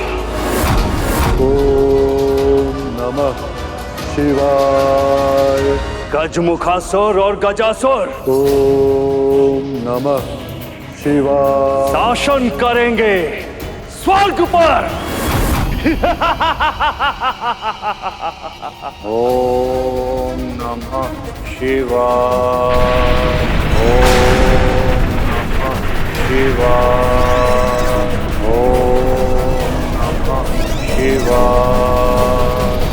महादेव गजमुखासुर को वरदान देने के बाद जब कैलाश लौटे तो उन्हें पता चला मां पार्वती तपस्या करने के लिए कैलाश से दूर चली गई ताकि उनकी तपस्या में कोई बाधा ना आए। ये सुनकर उनके मन का उत्साह फीका पड़ गया। वो जानते थे पुत्र कामना के लिए किए जाने वाले व्रत को पूरा करने में समय लगेगा और देवी पार्वती के बिना महादेव को कैलाश सूना लगने लगा।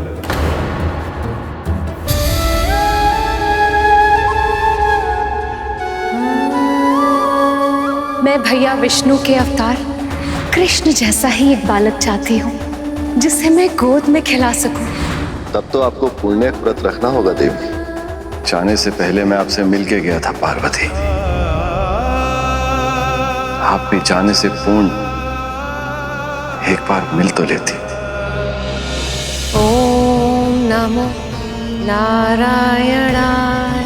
ओम नमो नारायणाय।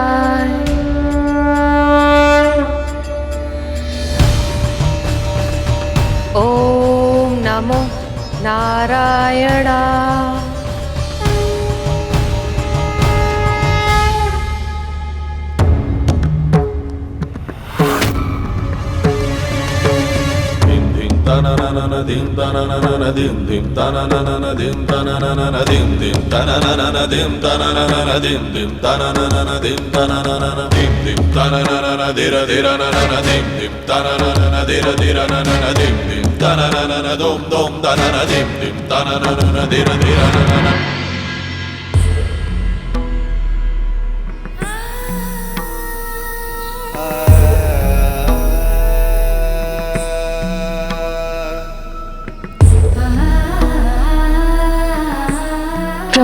आप क्यों कष्ट कर रहे हैं? एक नए जीवन को जन्म देने के प्रयास में किए गए श्रम का प्रमाण देते इन हाथों को धोकर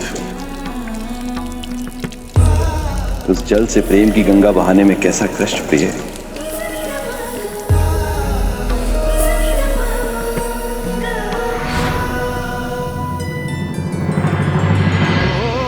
हे प्रिय, आपसे विरह के कारण यह प्रकृति भी उदास है और इसी प्रकार मेरा मन बहुत विचलित हो रहा है।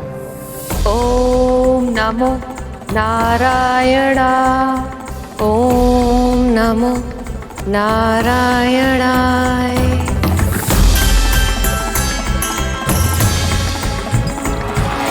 प्रभु, भोजन प्रभु।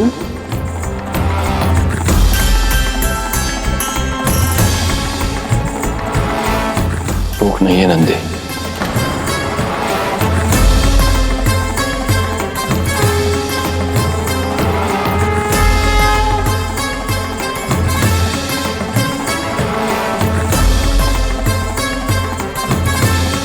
ओम नमो नारायणाय। ओम नमो नारायणाय।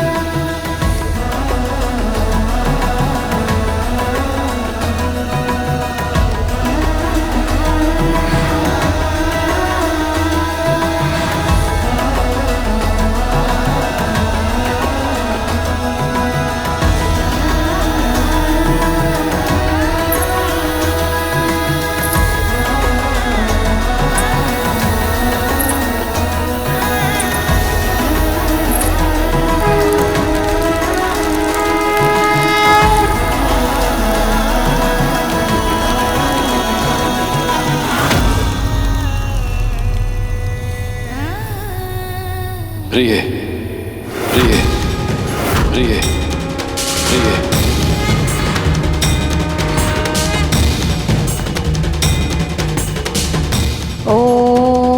नमो नारायणाय।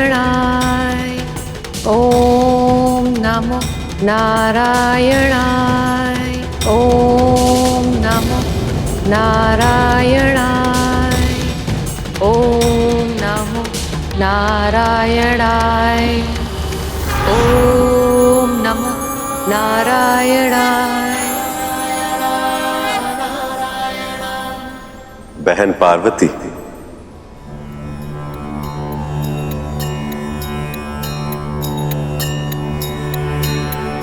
प्रणाम भैया।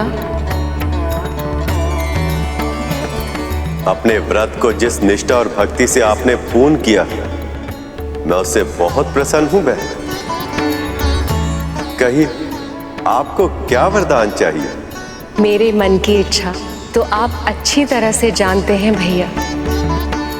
मैंने जब से आपके कृष्ण अवतार के बाल रूप के दर्शन किए हैं, तब से हर क्षण मैं वैसे ही दुख हरने वाले, सुख की वर्षा करने वाले नटखट पुत्र की कामना करती रहती हूँ। मैं भी ऐसा ही पुत्र चाहती हूँ भैया, जिसकी बाल लीलाएं मन मोह ले, जो ज्ञान गुण का सागर भी हो और मन हर्षाने वाली गागर भी, जिसके दर्शन मात्र से सारी इच्छाएं, सारी मनोकामनाएं पूर्ण हो जाएं। ऐसे वंदनीय पुत्र की मुझे प्राप्ति हो, जिसमें आपके कृष्ण रूप का एक अंश भी हो। यही वरदान चाहती हूँ भैया। ये इच्छा केवल आपके लिए ही नहीं, मेरे लिए भी सुखकारी होगी बहन। बहुत शीघ्र आपको मनवांछित संतान होगी।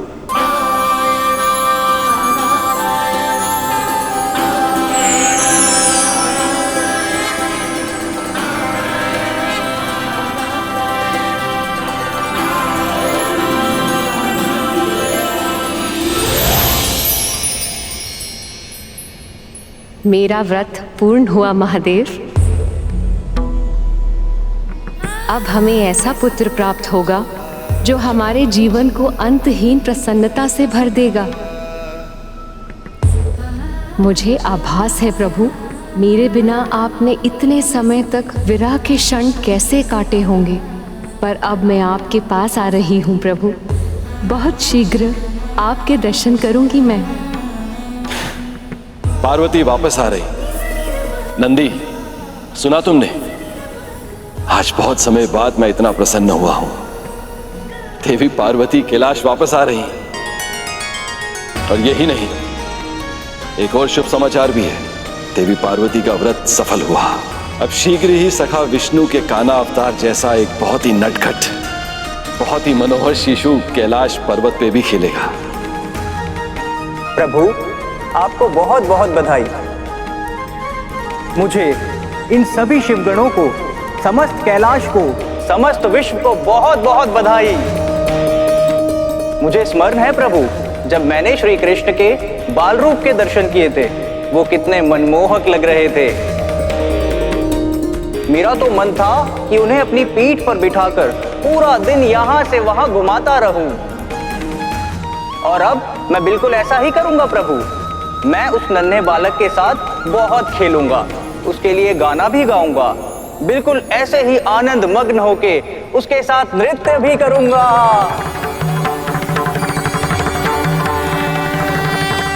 बस बस, अब मैं चाहता हूं कि हम देवी पार्वती के आने की तैयारी करें। वो इतने समय के बाद तपस्या करके लौट रही हैं। याद रहे, आते ही उनकी थकान मिट जानी चाहिए। आप निश्चिंत रहिए प्रभु, माँ के स्नान, भोजन, विश्राम, हर आवश्यकता का प्रबंध मैं पहले से ही करके रखूंगा। तुम सब चलो मेरे साथ।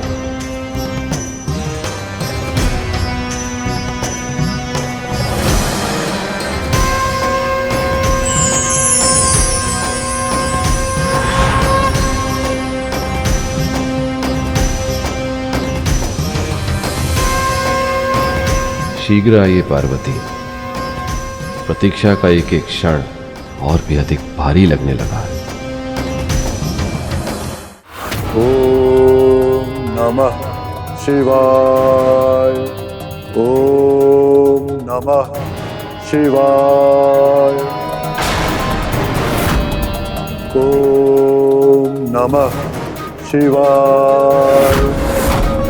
ओम नमः शिवाय। मुझे गजासुर के तप को पूर्ण करने जाना ही होगा। शिवाय। ओम नमः शिवाय। ओम नमः शिवाय। ओम नमः शिवाय। ओम नमः शिवाय। ओम नमः शिवाय। क्या कारण है संसार में इस विनाश का? शिवाय। ओम नमः। ये गजासुर का तप और तीव्र होता जा रहा है, सृष्टि में विकट परिस्थितियां उत्पन्न कर रहा। ओम नमः शिवाय। ओम। हे नारायण, ये कैसा अनर्थ है? महादेव का ये कौन भक्त है जिसके तप के प्रभाव में सारे संसार में त्राही त्राही मची हुई है। ओम नमः शिवाय। ओम नमः शिवाय। प्रभु, ये तो बहुत प्रसन्नता का अवसर है, किंतु आपके मुख पर चिंता की छाया क्यों प्रभु? गजासुर का तप पूरा हो गया है नंदी, मुझे उसे दर्शन देने जाना होगा। पर प्रभु, अभी तो माँ आने वाली है, आप उनसे मिले बिना कैसे जा सकते हैं? उनसे मिलने की आतुरता तो मेरे मन में भी बहुत है नंदी। यदि शीघ्र ही मैंने गजासुर के तप को विराम नहीं दिया तो इस संसार का हित भी हो सकता है। ओम नमः शिवाय। ओम नमः शिवाय। अब तक तो माँ को आ जाना चाहिए था, इतना विलंब क्यों हो रहा है उन्हें?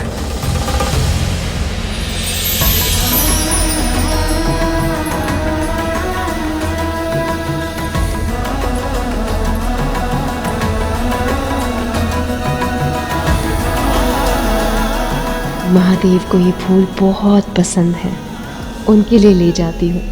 उन्हें देखकर वो प्रसन्न हो जाएंगे। ओम नमः शिवाय।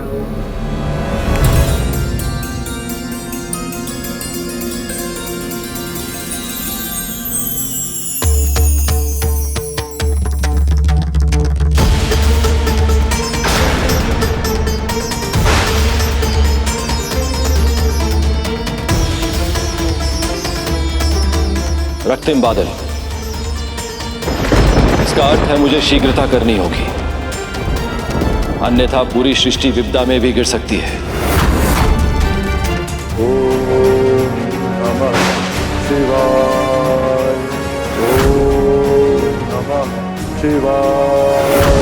ओम नमः शिवाय। ओम नमः। गजासुर का ताप तो संसार को विनाश के मुख की ओर लेकर जा रहा है। महादेव को इस संकट का निवारण शीघ्र ही करना होगा। ओम नमः शिवाय। गजासुर का तप निरंतर और तीव्र होता जा रहा है। शिवाय। ओम नमः शिवाय। ओम नमः शिवाय। ओम नमः शिवाय। इस सृष्टि के हर प्राणी की तरह वो भी मेरी ही संतान है। मैं इस तप के भीषण ताप से उसे और झुलसने नहीं दे सकता, अर्थात मुझे जाना ही होगा।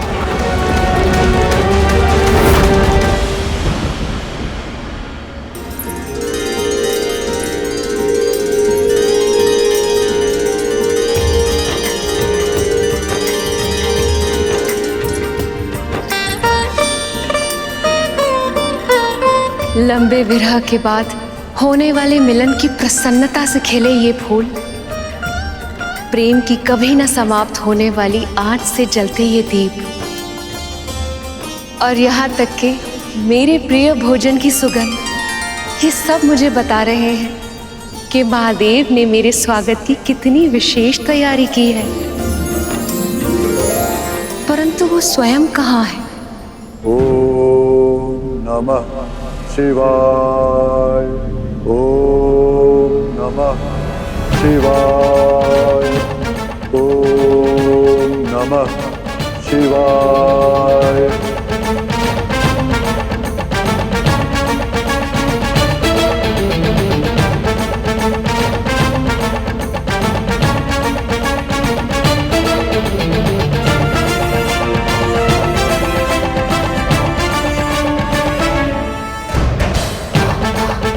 शिव पार्वती एक दूसरे को मिल नहीं पाए क्योंकि उन्हें ज्ञात नहीं था कि ये विरह बहुत ही लंबा होने वाला है।